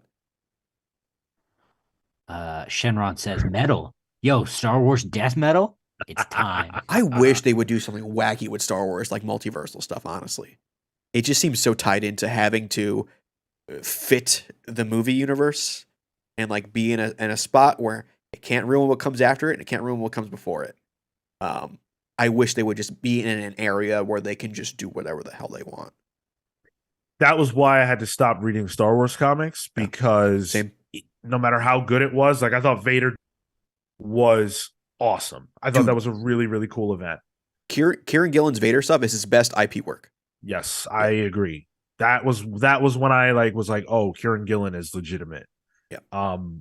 But because the outcome of every single situation was defined by the fact that I've literally seen this movie, nothing they can do can be that interesting, and I have to pass. I love Aphra. I think Aphra's phenomenal. One of my favorite Star Wars characters, but I don't know. I'm tired of Star Wars, I think, right now. Yeah. I need to cool and down. also, no Mandalorian ongoing that has its own story is dumb as hell to me. Yeah, I agree. Although I gotta imagine that's a corporate thing too. But I argue that the corporate keeps the Star Wars way too close to the vest, which makes it constricted. I would say, based on the last, how long have they been doing Star Wars books? The last 8 years of Star Wars books. You're right. I'm sure they sell fine though. Of course they do. Star Wars. They don't need to do anything special. That was all we got from Marvel to this point from their ComicsPRO time. Again, more events, more of the same. Marvel hasn't made a killer announcement other than the Ultimate Invasion thing in a while. I want to know about a new ongoing with a hot creative team. That's what I want to know about. They announced new Black Panther #1 with Eve Ewing writing it, but like that's not even a new announcement. We've known about that. Yeah. The design for the costume, though, I'll give it that. It's interesting. Yeah. But like, it wasn't even big enough to be on the show as a theme, like it just, that was like a Friday at 5 p.m. announcement or something. So exactly. Because it's just not what Black Panther needs, but I digress. DC announced what we already knew was coming, the worst kept secret, the Night Terrors event. DC's been putting out this chart, this map of this year's worth of DC stories under the Dawn of DC umbrella, and eagle-eyed readers were able to figure out that one of the books that was obscured, one of the titles that was obscured, is Night Terrors, especially when they brightened it up. You could see it. So now we know that that's official. We're going to see heroes and villains in something that is being called the Nightmare Realm. Joshua Williamson will be writing this. He's going to be joined by Howard Porter, Guillaume March, and more. This is going to kick off in July. About the book. Oh, sorry. Let me just get through this real quick. About the book, Williamson said, "I love horror comics, and it's been a blast bringing the energy to Dawn of DC. Night Terror showcases the horror side of our heroes as a brand new villain confronts them with their worst nightmares. It's a fun, horrific event that brings together all the heroes and villains of DC, along with some surprises." This is my favorite area of the DC universe. I love the magic side of the DC universe. This one having a focus on Deadman and Zatanna, and is that Wesley Dobbs Sandman in the background there? Wesley Dodds, yeah. Yeah. Well, it could be the replacement one. Yeah, his sidekick. Rick Jones. Yeah, this is a gray area for me. I don't know it. I don't know. But it's cool seeing him in it. And also like the the artist announced. I love Howard Porter. I'm in. I love Guillaume March. My friend said Joker was really good. So excited for that. Chris Bacalo announced as well as one of the artists, which interesting. Holy hell! When's the last time he's done 20 DC years? Work? Yeah, over 20. And Williamson getting to write the Trinity specifically. Like the Trinity was in Dark Crisis, but like they were kind of off doing their own thing. They never really got to be the Trinity. Also interesting. So this is the kind of event I like, really. Different creative, different art team that's, outside of the norm for the mainline books. Somewhere new and a new villain, which is what I was complaining about with Contest of Chaos. Yo, the Francesco Mattina variants are incredible. Please tell me, Tyler, that you have those on screen. I don't, because I don't like Mattina. What? They've been shown to steal art pretty. Oh, okay. Yeah, I didn't know that. Like there's like a lot of like very clear evidence of swiping. Okay, yeah. Let me double check that, but I'm pretty sure. Well, while he double checks, I'm gonna gush because the one with Superman on it being enveloped in this fire, staring at this gargantuan demonic villain looks really cool, and the one with Wonder Woman looking at this Medusa-esque Maiev from World of Warcraft looking character. These are just awesome, but I hope what Tyler's saying is wrong. But I've seen at least 2 instances of it being accused of Walter O'Neill accused him of swiping his Punisher, which it looks like tracing over to get body stuff right and then redoing it, but it's still pretty evident. Alex Garner also accused him of it. All right. Well. Which it's on what you like. I was a Mattina fan. I was like, oh, this guy doesn't. It was like the DC's Delato. You know what I mean? Yeah.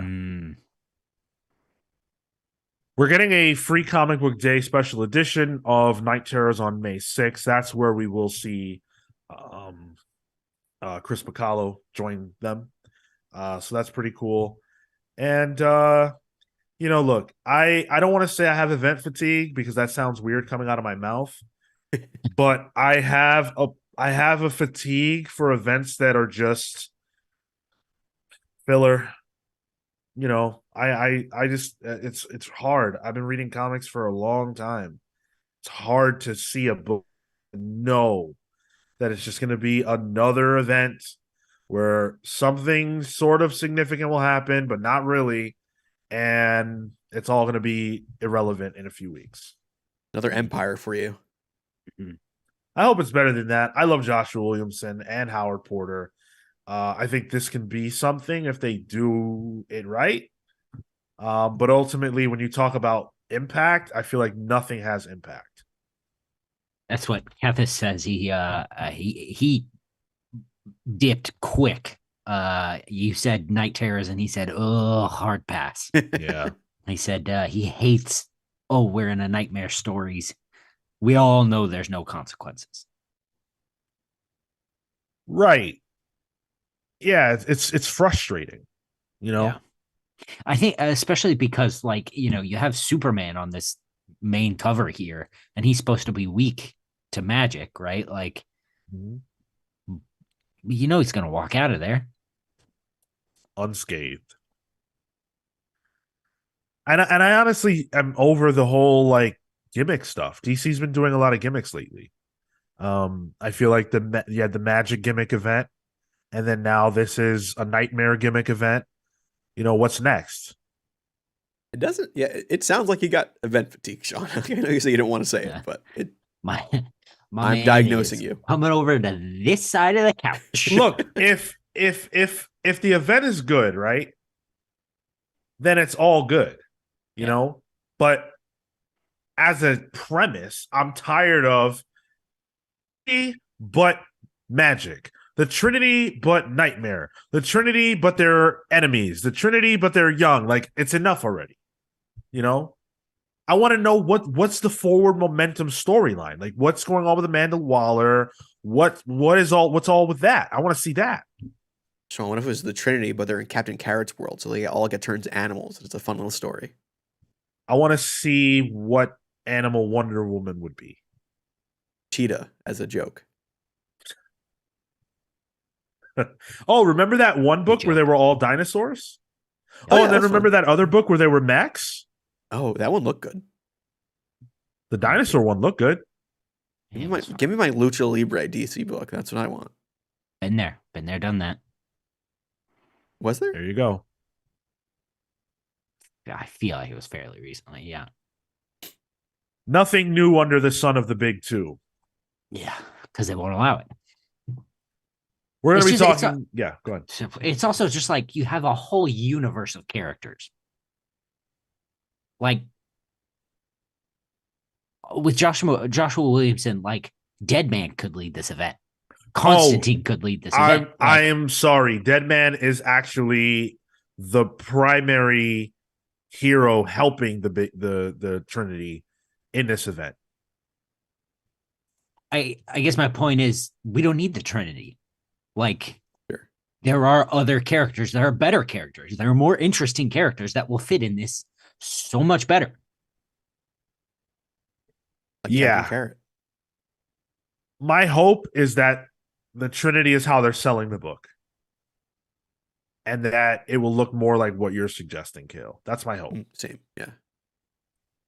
If only we had a Superman-esque character that can deal with magic now, huh? It's not like they just did that to Power Girl or anything. Yeah. I wouldn't be surprised if she makes an appearance here. I hope she does. Yeah. But it has Zatanna in it, so I'm interested. Of course. I'm a simple. It should have Nightwing on the cover. Man, I'm with you, Sean. I want, like, no offense to Bruce, but like Nightwing should be the Batman of the Justice League now. He's the leader of the main superhero team in DC. You got to put him on stuff. How am I supposed to buy it if every cover I look at has Batman on it? Yep. You can't replace the Justice League if these characters are sequestered outside of their own book. And they know that. You have to try. You have to give these characters a chance. But we're going to talk more about that when we get into the Dan DiDio interview. That's how we're closing out the show. Boom Studios. Sorry, we didn't interview Dan DiDio. No. We don't have that to look forward to or anything. This would be a different show if Dan DiDio was going to be on it. Trust me. Yeah. So Boom Studios had the most significant presentation in terms of announcements and things that affect the industry to this point. Boom announced that they were slashing the variant cover numbers by 15%. If you are a person who loves comics but doesn't dabble much in knowing about the industry, then let me tell you that variant covers are one of the biggest problems and plagues that the industry faces. Retailers went to this event with variant covers on their mind heavily as something that needed to be discussed because it's a problem. We're going to talk about that a lot within the next few minutes, starting though with Boom, They are reducing the amount of variants by 15%. They pointed out when they were making their speech at ComicsPRO that the big four publishers increased their output every year for the last 3 years by a lot. The reason why that's a problem is because the amount of comic books that sell includes variant covers. So let's say, for example, you have Something is Killing the Children. I picked a random book I thought of. If Something is Killing the Children has 4 variants, right? And you have to order, mind you, mostly you're getting cover A and Bs, mostly. If you want better variants, you have to order more copies. So retailers get sucked into ordering more than they need, more than their store needs to get the special book. So here's how the scam works. They sell you a book, us on the consumer end, $4, right? And you have to buy X amount. And you know that you might not be able to sell all of the ones you buy, but you really want that incentive cover D because it's by In-Hyuk Lee and you know it'll sell. So you over-purchase the book to get those variants because you know that selling the In-Hyuk Lee variant for $100 will offset the ones you bought that won't sell. And then what happens? Now you're stuck with product you can't move. So returnability becomes a problem. And that's why so many retailers want returnability, because they want to be able to return Something is Killing the Children they didn't sell back to Boom and get their money back. That's what's going on. I love this great use of resources here. It's a crazy archaic industry that we have. Yeah. It really is. Even like the book industry doesn't have to deal with this, from what I know. Like there's no book variants, you know? They don't need them because the problem that we have is, man, we have an industry that is propped up on the sale of variants. It's not dissimilar to what happened in the 90s, and it might be a bubble that bursts again. But Dan DiDio had so much to say about that, and he said it so amazingly that I really want to table that until we get to it. Boom talked about wanting to offer more returnability on their books. Not all books are returnable at the same rates across publishers. Every publisher has a different model when it comes to what is returnable. So Boom is extending their returnability, and they're going to be hosting mini ComicsPROs every month for retailers virtually. So good news on that front. Interesting. Yeah. They made several announcements. Christopher Cantwell and German Garcia's Briar is now ongoing. That's been a big hit for them, so it's no surprise. Cool. Sorry, did you say something there, Tyler? No, I said that was cool. Yeah. We had good buzz about that on the Discord when it came out. I don't think I checked it out. So maybe I'll have to give it a read now. Berserker and R.L. Stein's Stuff of Nightmares are coming back. We will be getting more of those. Berserker, of course, is the Keanu Reeves book that has done amazingly. So they're going to do more. That's cool. The R.L. Stein book I'm interested in. It's called Stuff of Nightmares, and it's R.L. Stein's adult horror stories, basically. I got the first issue of that. I haven't read it, but I've been very excited about it. Okay. Yeah, I want to check that out. Maybe not very excited about it if I was very excited about it. You haven't gotten to it yet. But I was excited enough to go buy it. Which is a lot for you. Which is a lot, yeah. Oh, man, I relate to that so much. They also announced a new book, which is called The Neighbors. It's a 5-issue limited series. Who knows if that'll change? Given what we just discussed, they might say, hey, this is a success. Let's do more. We don't have as big a names on it, though. It's being written by Jude Ellison, S. Doyle. who's notable for Maw, not a book I'm familiar with, and Letizia Cadonici from House of Slaughter, with colors by Alessandro Santoro. It looks interesting. It's a horror book where, you know, a family moves into a town and they've got some really creepy neighbors who are obsessed with the children of this family that just moved into town. So that actually sounds up my alley. Boom is really good at kind of quartering this kind of YA comic market, I think. Mm-hmm. You don't see Marvel or DC or even really even Image trying to tackle that. I mean, what something's killing children? Was that this week that the Netflix show got announced as well? Yeah, that was this week. Yeah. That's huge. Yeah, by the guys who did Dark and 1899 from Netflix, Right. Yeah. which Massive. that's big. Which I guess times up with their ComicsPRO announcements. Strangely. Mhm. Yeah, Yeah. absolutely. K.O. Hearn says Berserker sold well. I heard its numbers dropped through the floor after number 1. I mean, I'm not a reader.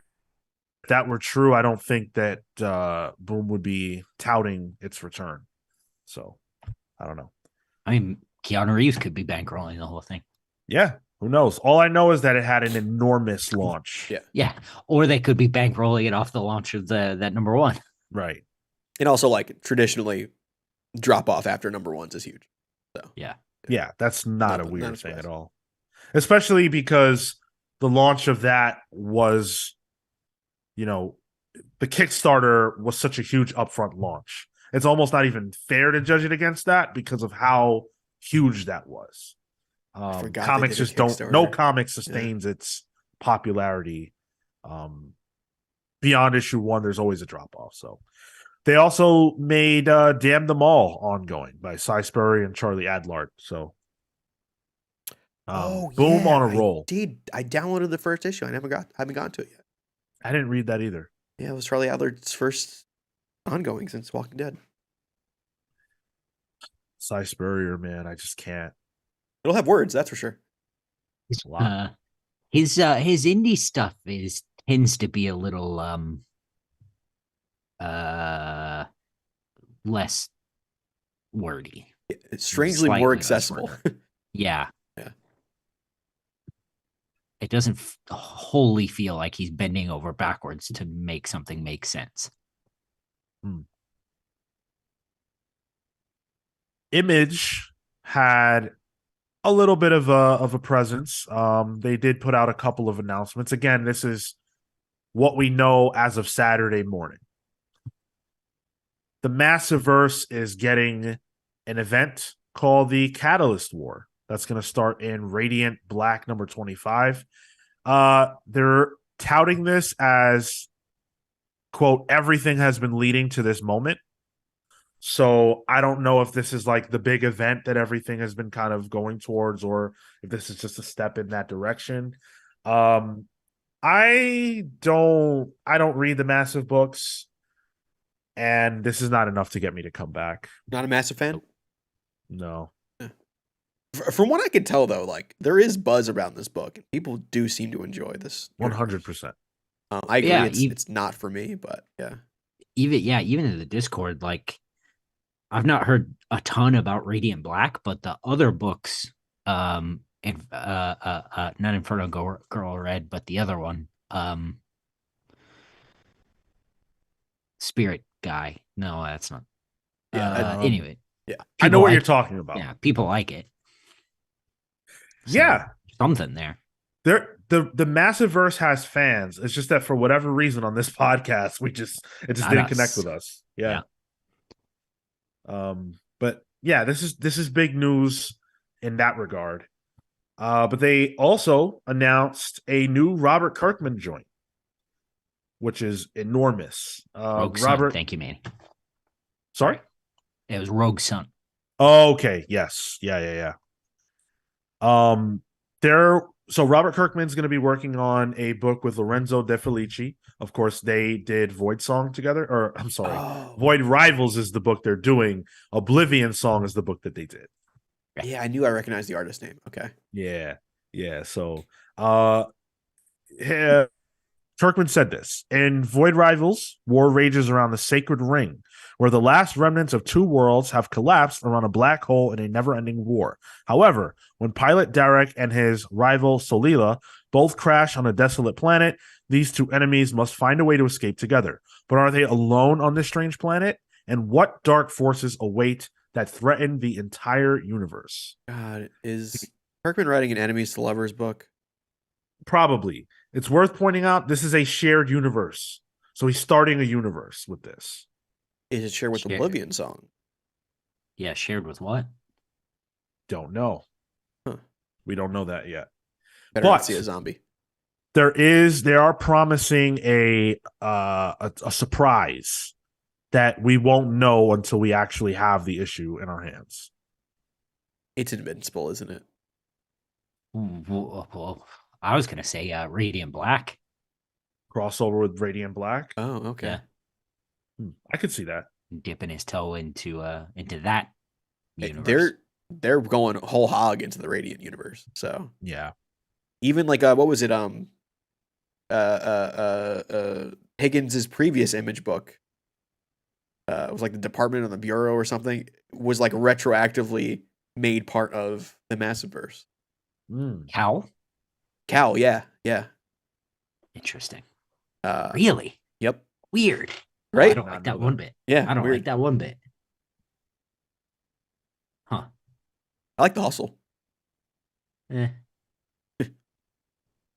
There's something about Robert Kirkman #1s that like I just feel like I have to get it. Whether or not I'm going to continue is always like I'd never continue. Actually, I've never ever continued. But I like Oblivion Song, which I really liked. I think I only got through 9, or something like that, and then I stopped. Firepower, I went and got the hardcover, and I didn't even try it. Which is wild because Chris Samnee is like one of my top artists of all time. Yeah. I always want to get into Firepower because it seems like everything I would like. Yeah. Right. And I just don't. The only one that I ever stuck with was Outcast. I enjoyed Outcast. But to be fair, that was the one that was like right after The Walking Dead, so like maybe the momentum carried over for me. I tried that and I couldn't do it. I tried was that Kirkman the character who is but kind of like Spawnish that has a symbiote-esque suit? That hates? Not that character. Not that Spawn like character. Not that Spawn clone. I can't remember the name of the character. The problem is, chat if you can help all the out. Spawn characters are also Spawn clones, so like it's too much in there. Yeah, essentially. Well, ComicsPRO's not over, so if there is any other information that comes out of it that's pertinent, we will definitely be sharing that with you guys. I love looking at this event because it is a ability to peer into what the industry is thinking and feeling. I brought up variant covers. That's a huge thing on their minds. And I think recovering from COVID is still a thing that's on their minds. It's worth pointing out that report of Marvel and DC and Boom and Image increasing their books coming out over the last 3 years, some amount of that happened up post-COVID. Think about the fact that we're still, remember the 5G files, we're still seeing stuff from that time releasing now. That was 2020. Sean, is this invite only, or can anyone go? That I don't know. I think you have to be a pro to, like, I don't think the panels and things like that are for lay people. I think you have to either be a distributor or no civilians allowed. Got it. Yeah. Halo says they have 2 friends at the conference. It's wild. Oh. Nice. I can't believe somebody knows somebody. Do you wish you knew someone? Man. You're going to be leaving the house next week, Kale. That's so good for you. Oh, God. Oh, yeah, that's right. Kale and Marco are going to hang out. Yeah, Gonna be a nightmare. that's why Marco's not here, guys. He's got something going on, but he will be making his way across the pond soon. Indeed. We're not gonna pod together or anything though. No, I don't think. we're gonna make you. That wouldn't be the first time. All right. So let's get into the nitty-gritty here. Dan DiDio is a man who really is one of the most important people to ever work in comics. I'm not saying that in a reflection of quality or a statement on quality of Dan DiDio's work or anything like that. I'm saying that Dan DiDio made his mark in the comics industry, whether you like what he did or you didn't. I believe 18 years as a member of DC, vice president of editorial, all the way to the top as a co-publisher. So Dan DiDio worked at DC on every level there is. Of course, his tenure at DC ended rather unceremoniously because from what we know, as we discussed many times in the 5G files, Dan DiDio had a specific vision for where DC needed to go to thrive. And that vision involved radically changing the mainline continuity, eliminating Bruce Wayne and Clark Kent completely from mainline continuity and replacing the Trinity with the characters who we now see having passed the mantle down, like Jace Fox and Yada Flor and John Kent. That would have become the new Trinity. Dan DiDio's been sort of silent on the interview front since 2020, but he has been working. He's got a new publishing company with Frank Miller. Frank Miller Presents. He's the publisher of that, and he's writing stories there as well. Oh, DiDio's going to be writing for Frank Miller Press? Yes, he has a book called... I'll find the name, but yeah, 100%. I got to shout out the Frank Miller Press logo, though. It's just Frank Miller's fedora with like Sin City Rain on it. I love it. Yeah. It's so funny. It's so funny. Dan had a lot to say. He had a lot to say in a phenomenal interview with the Comics Journal by Zach Robiroff.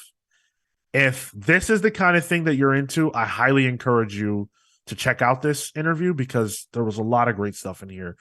Dan, he knows comics. He's been in the industry for a long time. He had a lot to say.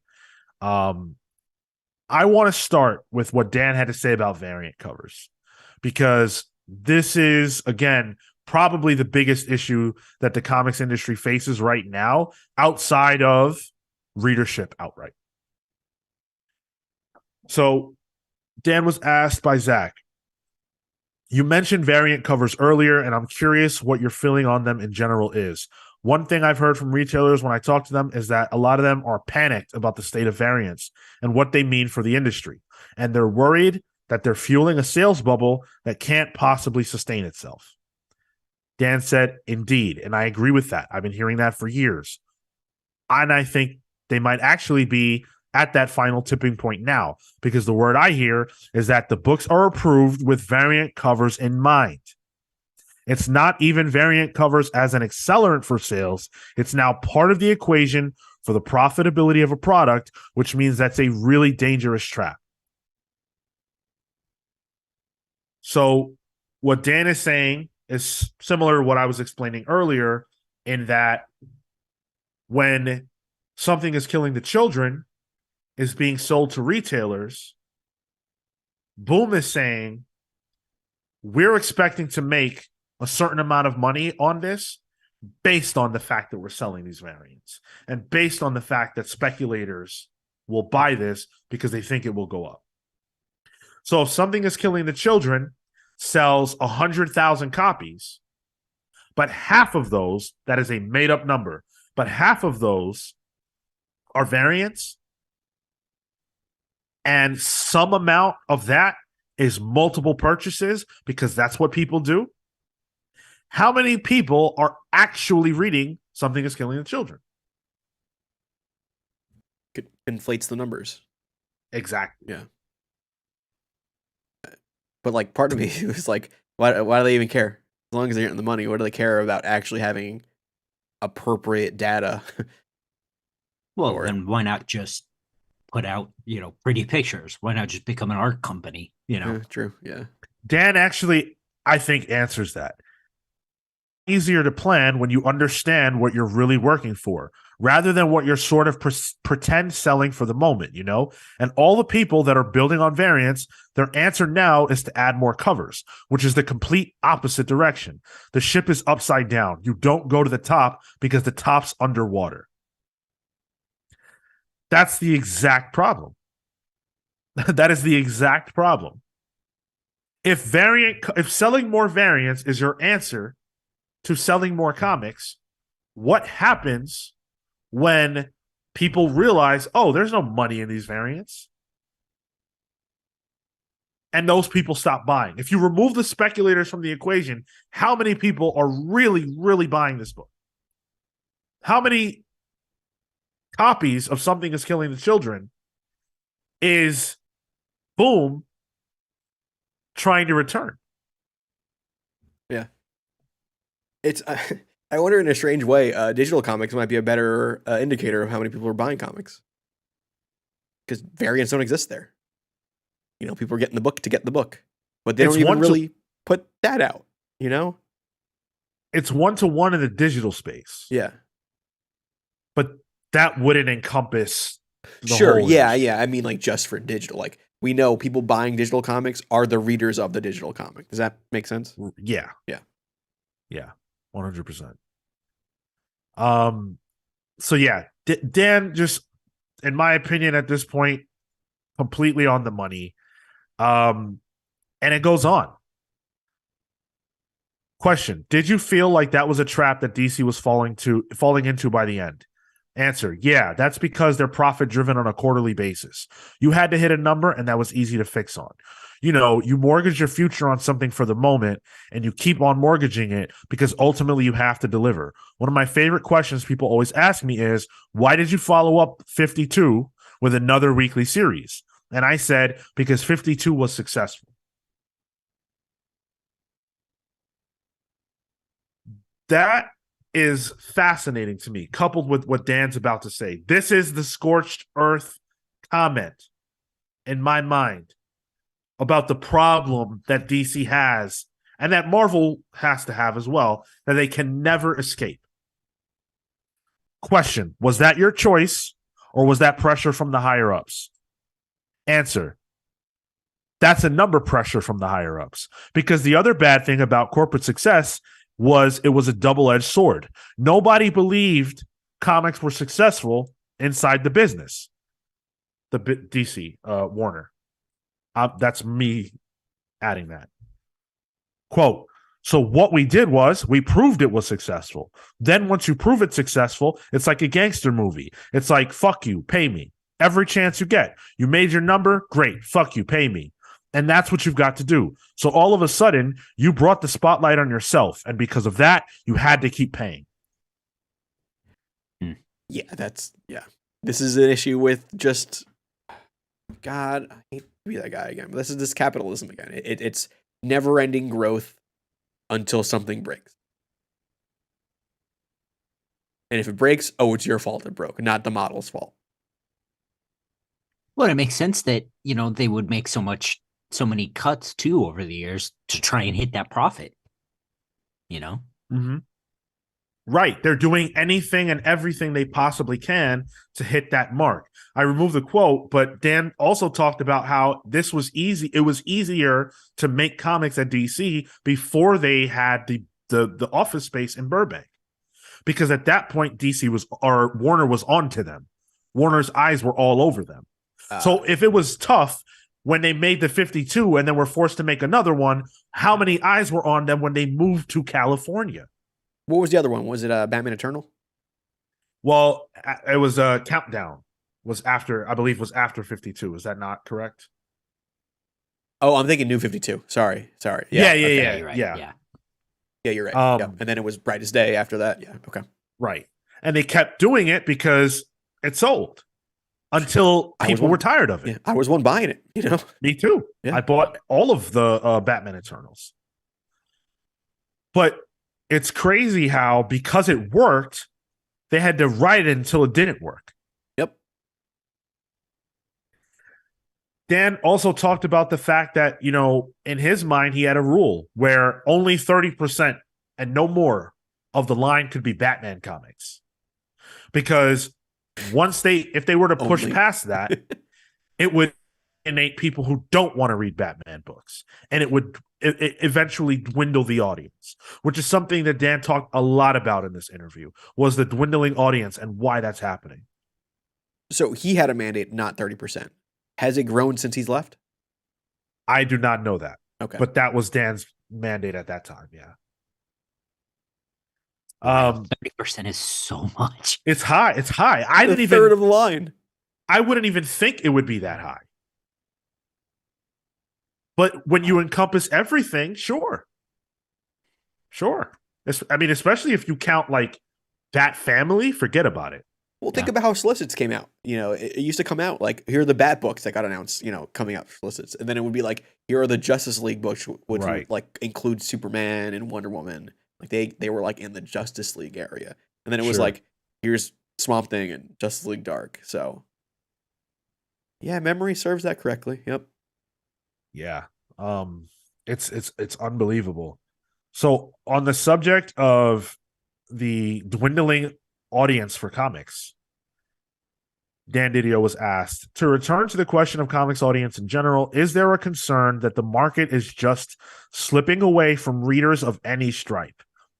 Answer: I believe what I'm about to read to you is the most damning comment and the most dread-inspiring comment I have ever read about comics. Quote, I believe we lost 1 to 2 generations of comics fans. I mean that whatever we were doing at that moment wasn't attractive to people looking for something to buy, some sort of entertainment.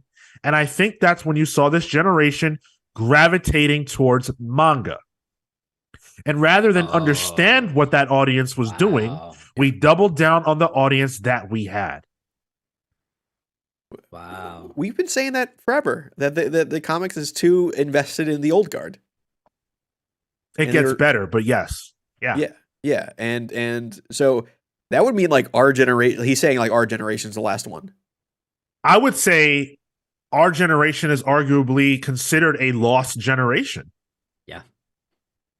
Because I guess we'd be outliers. Yeah. Yeah. Most people my age are manga people. Right. Well, yeah. Yep. So our age and maybe even the one before, given the collapse. You know, so right, like what happened to would-be comics fans who never even got involved because the industry was in such shit shape. Yeah.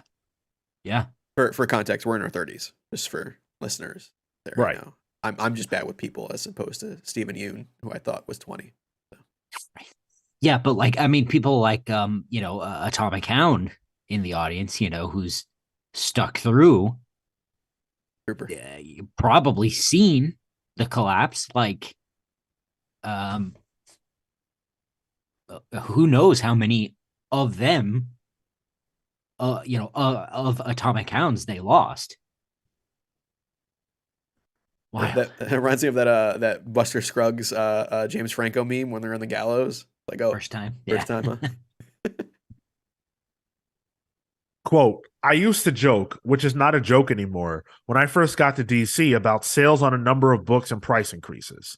And the simple math was that a book at $2.99 selling 40,000 copies turned the same profit that a book at $7.99 did at 25,000 copies.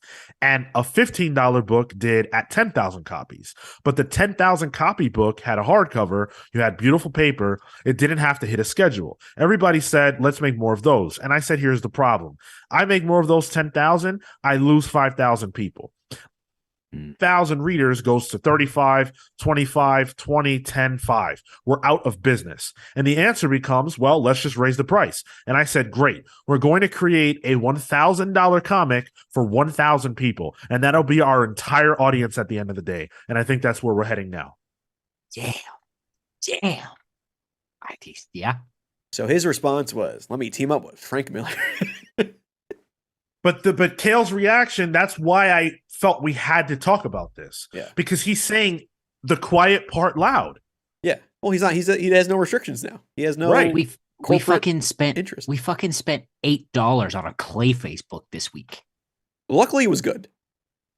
But what about the fucking Catwoman one that wasn't? Yo, trust me. What? So 2 out of that's what I'm saying. Like 5, yeah. Sean's cousin Bean Sartley, was going around spending his, scuba diving in gold for Joker. Like it, like new Bean lore just dropped. It's insane. It's insane. And wow. I pieced this interview up. Like I'm reading quotes that I pulled. This is a long interview with a lot of great stuff in it.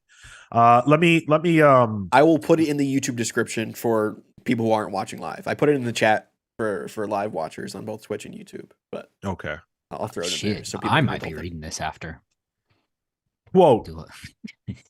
Question. And those 1,000 people keep getting older because every few years they do a survey of the average age of the direct market comic shop customers and it keeps going up. Answer. And we identified that in the 80s. And we keep on doing everything because ultimately, I'm going to get myself in trouble. We're lazy or scared. It's either one. Lazy, meaning I've got this built-in, easy access to an audience that pretty much buys anything, no matter how much they complain. So therefore, we can just create for them and sort of sit back and relax. Scared is, I'm afraid to make anything new because I don't know what's out there in terms of an audience. Maybe there isn't anything out there. And if it doesn't work, we're done. Remember what I said when I talked about Luke Cage, City of Fire, and Ho-Che Anderson getting axed. Marvel cannot anger the 1,000. Yeah. That's all they got. Marvel cannot piss them off. Not for me. Yep. Not for me. Not for Ho-Che Anderson. No way. No way. Question. So in your wildest dreams, if there had been nothing standing in your way at DC, what was it they should have been doing? So to reframe this, if Dan DiDio had full control, if Dan DiDio did not have Warner Brothers breathing down his neck, if he could do whatever he wanted to do, this is what he says. We tried. Honestly, most of the people I've upset is because I tried. It's an interesting thing because everybody asks for change, but nobody really wants it. That's the unspoken truth. Think about 5G. Yeah. The second reality is you have to be able to change your distribution. And I always refer back to 70s DC, which is my DC. I adore it. Why? Because it's so crazy, but it's only 40% superhero. You got Westerns, you got romance, you got mystery and horror and science fiction. Yep. All this other stuff moving around and 40% heroes. You go to the direct market, 100% superheroes or 85%. Why? Because that's what the direct market wanted. And as the story is told, popular, successful books on the newsstand that were profitable were being canceled to free up resources to create maybe not as profitable, but more focused books for the direct market, which were superhero based. What that means is that superhero comics killed the Western and the horror and the everything else because books might have been selling better. It appeared as though the average person wanted superhero comics. So they figured if they just bombarded the market with superhero comics, that would mean that even if you didn't like superhero comics, maybe someone else would come along who didn't know about it and would pick up superhero comics. Or the person who wants superhero comics would buy multiple. Whereas you, the horror guy, don't have as many options. So now you're gone. Yeah. Your options were House of something. Or if you like comics, you're stuck. Right. Exactly. Quote, and we narrow ourselves. And we've created this very tight little box, and it was fed by fandom. Fandom owning stores and basically only buying what they wanted as the gatekeepers of the industry. So we lost a lot of that opportunity. And as prices went up, we lost people a little bit more. Damn. Think about that. And what other industry can you think of where the fans are literally the ones that are the middle person between you and what you want? Retailers are fans. No one gets into selling comics because they just want to make all this money. People who sell comics are fans. So the person selling you your books that you think is a jerk, that you think is racist, that you think is a misogynist, that hates DC and won't even recommend you a DC comic because of how much they hate it, but they still retail it because they have to, that person runs the industry. He's dictating what you're buying. Right. They decide what you see. Do you think and that's what you don't. Do you think that's an issue that the retailers essentially dictate everything that it comes out by the big two and kind of has a grip on it? I mean, we're seeing that in the digital market as well. I think it's an issue. Yes, I do. Because how many people in this community, right? Like the PALS community, have we spoken to who said, I had a bad interaction with the store because the owner said this or that, or the worker made me uncomfortable, so I don't go there anymore. Think Claire Napier, who was on the show, right? Yeah. There was one guy in the Discord, I forget who they are, this was a while ago, said they would never step foot in a shop again. There are several people with that feeling. Nihilus started getting his comics delivered to him because of a similar issue. I don't want to just name the names of these people, but there are a lot of them that have expressed this. Even you go to the big corpo shop, Midtown, because I mean, when you try to talk to someone there, they don't talk to you. But and I'm cool with that, but I could see other people not being. Sure. But then the issue becomes like there are good shops out there. There are smaller shops out there, like Anyone Comics. You've talked to the guy there, Demetrios. All Yeah Comics, Mark.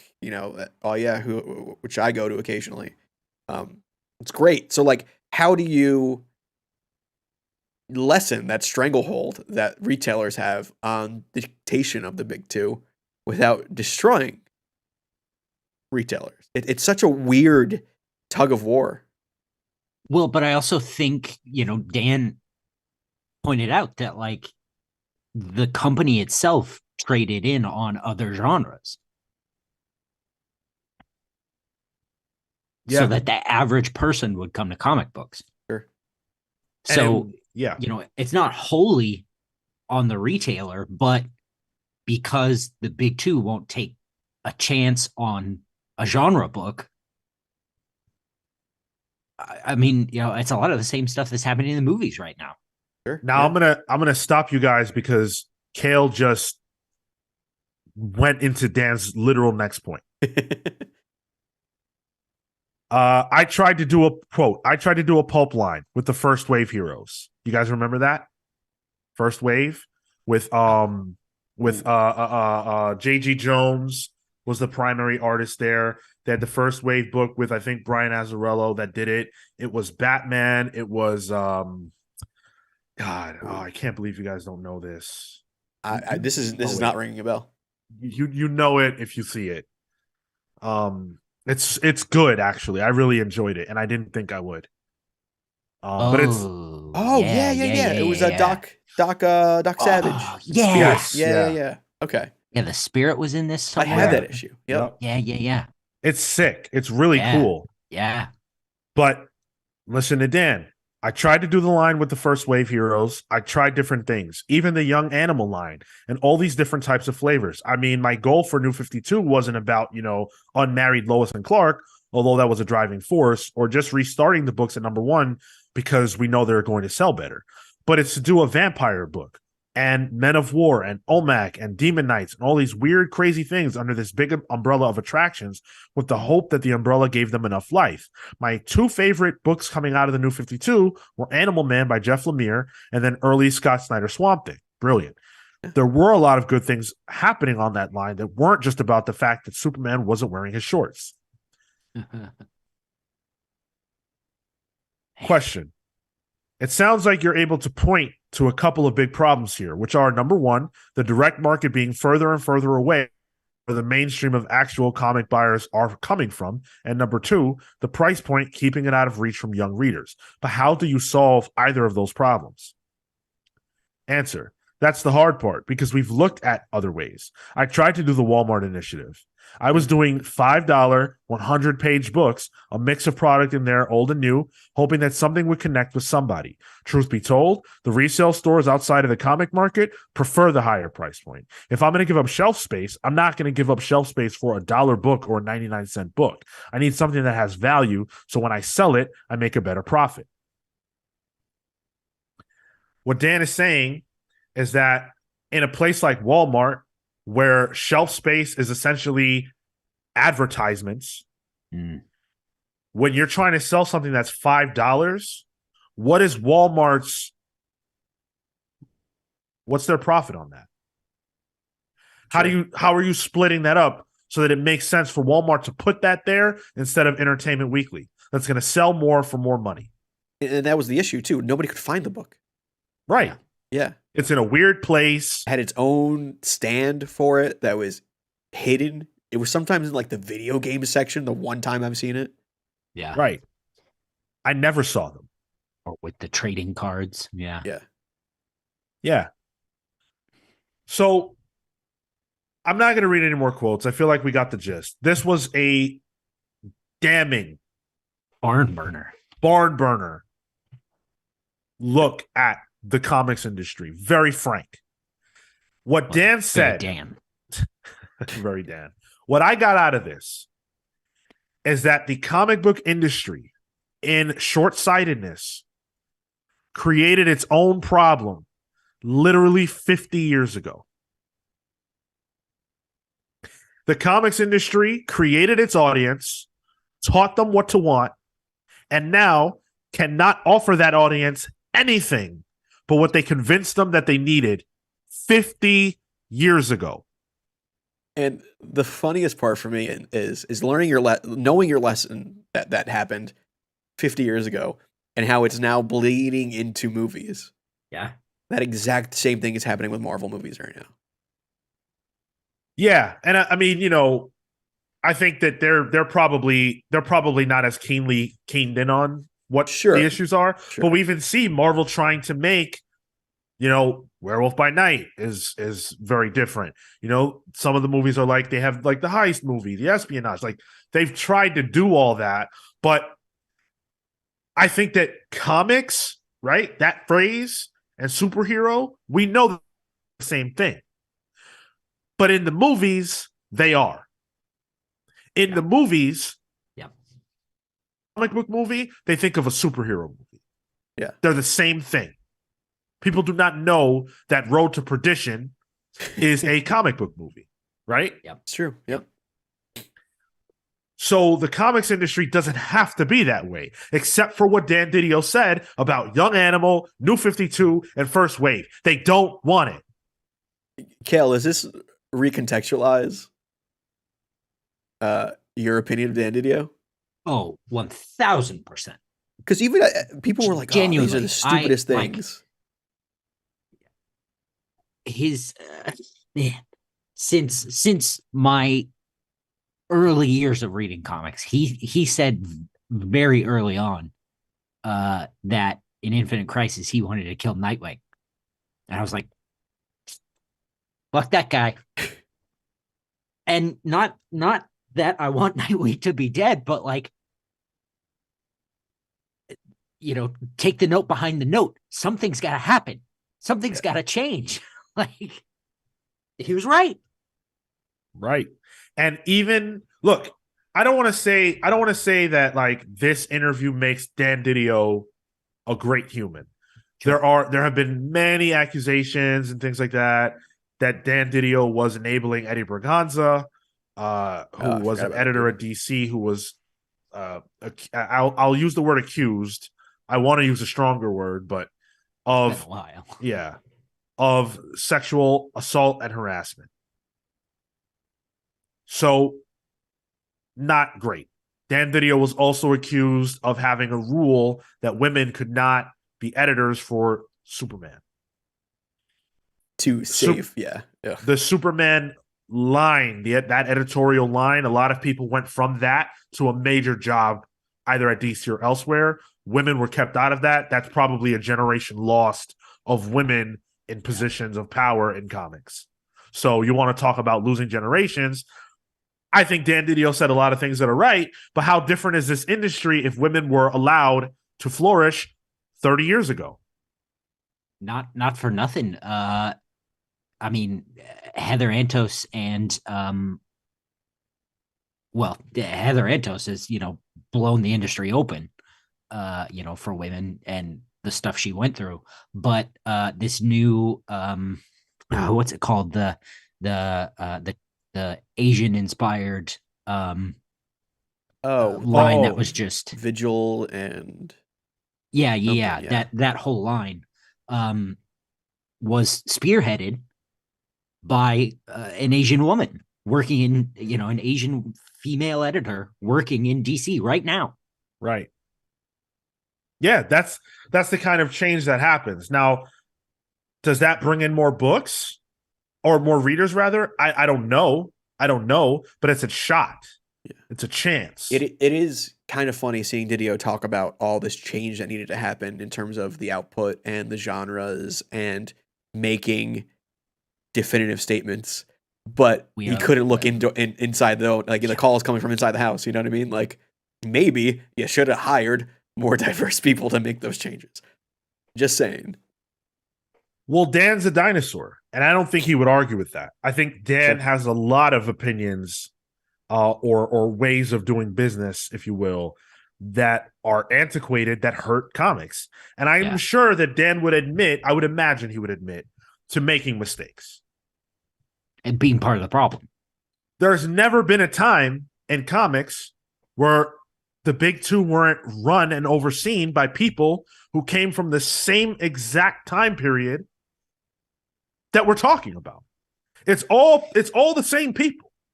There's never anyone new in positions of power. One giant circle jerk. Right. Yeah. They came up under the same people. They learned the same lessons. They're perpetuating those same things. Yeah. But one thing you do have to say about Dan, when you look at the totality, 18 years, a lot of success, the rise of Jeff Johns, Grant Morrison, and others under the editorial guidance of Dan DiDio. New 52, Young Animal, pointed out First Wave, tried 5G and failed. He did try to do things differently. The industry showed him it doesn't want that. Yeah. So what do you do? I think taking his point of view of the history of the big two and what they have engineered for the industry, I think is what's really, really salient here. If you want to separate his problems from from everything else, like that history alone to me, like we said, is damning. Yeah. I like to think this is on purpose on your part, Sean, but this is a great bookend to what we started the show with the Ultimate Universe. It's we're talking about how they can't just do the same thing anymore. They have to do something different with the Ultimate Universe. And if what the Ultimate Universe is, and this new Ultimate Universe potentially could be, is an answer to kind of maybe get some of these lost generations, good. If it's not, what the fuck are we doing?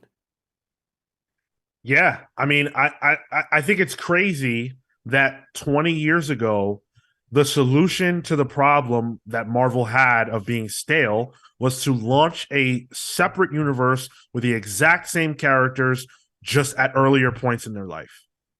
That was the solution that worked at that time to save an industry that was dying and a company that just couldn't get people to buy their books. The answer was to do the same thing again. That's not going to work this time. It's not going to work this time. You cannot do that. And I think that the industry has to face some hard facts. If the people who have the buying power in comics are all the same people from the 80s, and they're all 40 and up, and they're set in their ways and they want what they want, if you want to continue selling comics, you have to play to them. But these will be the same people you'll be playing to until they're dead. And then what? Dan DiDio surmises 2 generations lost. What about the next one? And the one after that? We gotta get those iPad kids on our side. Webtoons. They gone. We know we need Web3. We need a Web3 comics industry that can change the way you view comics. We need it. It's time. Yeah, I thought this interview was fascinating. It's a great look at the perspective of someone who, like him or not, you know, has a unique look at the industry, working at it in every level. And while it is a dire forecast that Dan seems to have for the industry, I'm not so negative. And the reason is because of what's happening outside of the big two. We know that comic book sales are actually growing. This is not BS. It's just that it's growing away from superhero comics. It's growing in the young readers market. And it's growing. I lost my train of thought. It's growing in the young readers market, and it's growing in manga. If you consider manga comics, which they are, those are growing. And genre is massive. Yes. Horror is huge. Romance is coming back. Right. And you know what? You know what has genre? Manga. Slice of life, isekai, horror, you know, like they have genre. Right. And it's like the big two cannot offer that. They just can't. Yeah, they can't. It's like what I was saying before about I don't want to see Batman, Superman, and Wonder Woman in another scenario story. Like, I don't, right? You can't just give me Batman, but it's a Western. You got to give me a Western with unique characters in a unique situation. DC's never going to do that. That's not their bag. It's up to Image. It's up to Boom. It's up to the other publishers to make that happen. That's why I like Silver Coin. You know what I mean? Just the genre exists outside of the big two. Yeah, absolutely. There's a lot to love in comics. I really want to know, if you're listening to this, what do you think about what Dan had to say? I want to reiterate, none of this is about, ignoring Dan's legacy or bad history with certain things. That wasn't the point of this conversation, so please don't get into mentions. We know all that stuff. This was about something very specific. This is about his time in comics and what he was able to see on the front line. Exactly. Yeah. Exactly. Not the person. Not what he did on the front lines. Or refused to do. Wow. Yeah. Very rarely do we get to hear from someone with this level of experience speak candidly. So yeah, they're either dead or don't talk about it anymore. Right. Absolutely. Yeah. He made great points about Alan Moore and why he feels bad for Alan Moore, because people just want him. They just want Watchmen. They don't want whatever else. They want Watchmen, and how frustrating that must be. Give me the Alan Moore biopic, man. Let's do it. I can't say enough how much I recommend the article. So, go give that a view. Did you like this presentation? did you like us dissecting this interview in a more long form way? Let us know how you felt about that as well. I don't care if they did. I did. This This is great. Sean, this was not on my radar at all, so thank you for this. Yeah. Awesome. Yeah. I'm glad it worked for let's guys, tweet at the at Comics least. Journals. Be like, yo, thanks for the content. It's phenomenal. Kefis was super into it too, apparently. Oh, great. I'm glad to hear that. I'm very Sean's very trying glad to hear find the next 5G files. Yeah. that. I think I have it. And it's not this, but It'll be exciting when you hear it though. Y'all love it. I hope so. Yeah. Let us know in any of the aforementioned ways. You guys know how to get us. Social media, of course, at the Comics Pals. If you want to vote for the listener pick for Pals Polls, head on over to Twitter after the show, about an hour. The poll will be up for you all to vote in. If you want to suggest a book for the poll, you know how to get us. We are imminently going to be hitting 1,000 subscribers. I think we're 20 away. So if you know someone who might be interested, now would be a great time to share this with them. Kale will be doing a backflip at 1,000 subs. At so 1,000 subs, I will break my back for this podcast. Yeah. Everybody says Sean carries it, but he's never broken his back for it. So that's true. Who will be the real hero? What do I do? Blowbacks at ooh. Not lately. No, that's Marcos. Oh, we have a highlighted message. You can't read that. She's been banned. I don't see any highlighted message. I don't see anything. Yeah. Nope. She's been banned. You can't. Wow. Sean's busy actually doing journalisms, and we're busy. There's like a whole side story happening in the chat that I'm not aware of. Well, I must read the message. It is, "You can never ban me." Well, weird. Wonder who that's from. Is She-Hulk back? Better not be. That's not right. You know why we don't, Kale? Because we run the show, not you. And if you want to make about what we need to be doing, there's a website where you can do that at. It's called patreon.com. And I would prefer it if you didn't give us all your suggestions and all your comments and criticisms in our chat. Thank you very much. Appreciate it. Respect goes both ways. Anyway, patreon.com/thecomicspals, where for as little as $3 a month, you can make suggestions about what you think we should be doing with the listener poll, or really whatever you want. You get access to our newsletter, our exclusive show, Palling Around, where we talk about whatever we feel like talking about that's not comics related. And you can vote in our book club. This week or this month, Strange Adventures won. Patrons will be able to vote on the next book club here very soon. So that's not announced yet. Be ready for the options. Sorry, the options will be announced once the other one comes up, right? Am I right on that? Yeah. Okay. Yeah. Yeah. Everything else at the Comics Pals. Come hang out on Discord if you want. We've got a great crew over there. Lots of fun. You guys know what to do. Let's do the plugs. Kale. Thank you so much for listening to this episode of the Comics Pals. This is it's been a good ass show. Man, that interview got me fucking hyped. What time is it where you are, Cal? 6 o'clock. I gotta go to bed. So thanks. Yeah, I was gonna say, yeah. Gee, thanks. He got his adrenaline pumping before his sleepy time tea. Gonna have Dan DiDio nightmares now. You can find me on Twitter and Instagram at TotoInto. That's TOTOINTOW. You can find my work at killward.com. That's CLEWARD.com. Man, all I think about, I know if I say this constantly, all I think about is Pokemon. When the thing is coming up, right? Pokemon Day? Yeah. Can't wait to have Pokemon on a system that I don't have. I'm positive they're gonna put stuff on the expansion pack.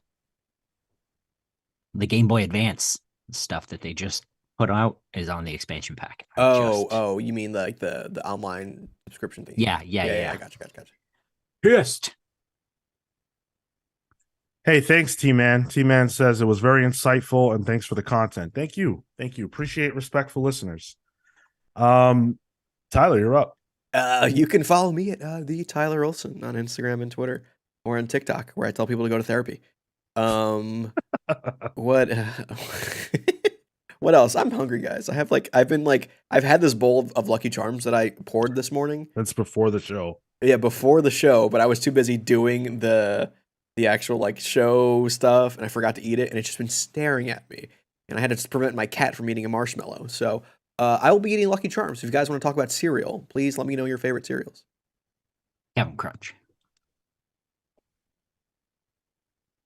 Really, Captain Crunch, the one that just destroys the roof of your mouth? Well, peanut butter crunch. I'm not Oh, okay, all right. completely a sadist. You're not like an Oops All Berries type of guy. Not on purpose. I'll dabble, but ooh. All right.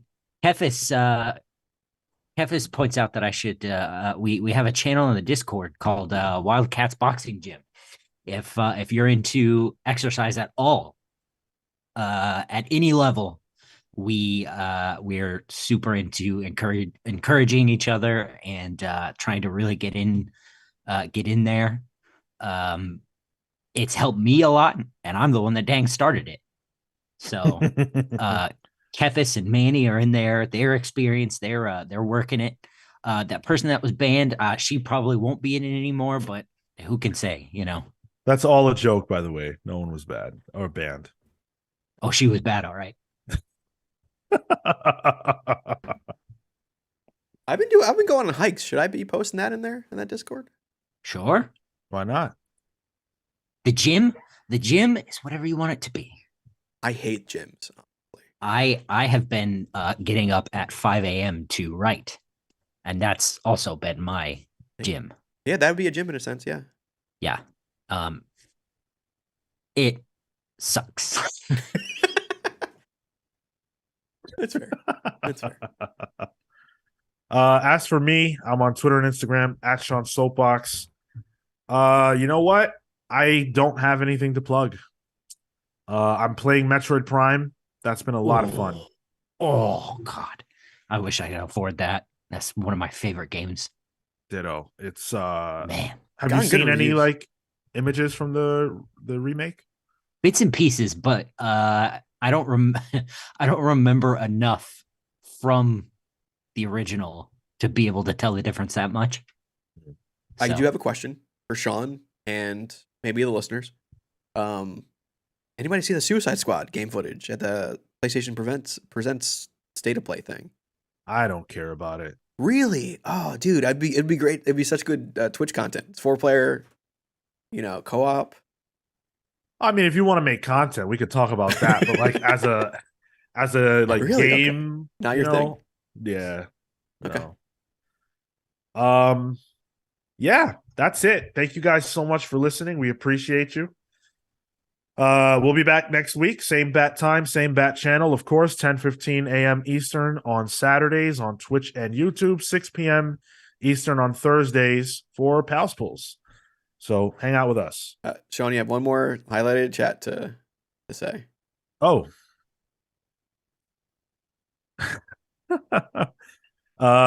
Thank you, Catherine, for your dedication. You're the best and never banned. Well, damn it, Sean, you said it. Now I guess it's true. Fuck.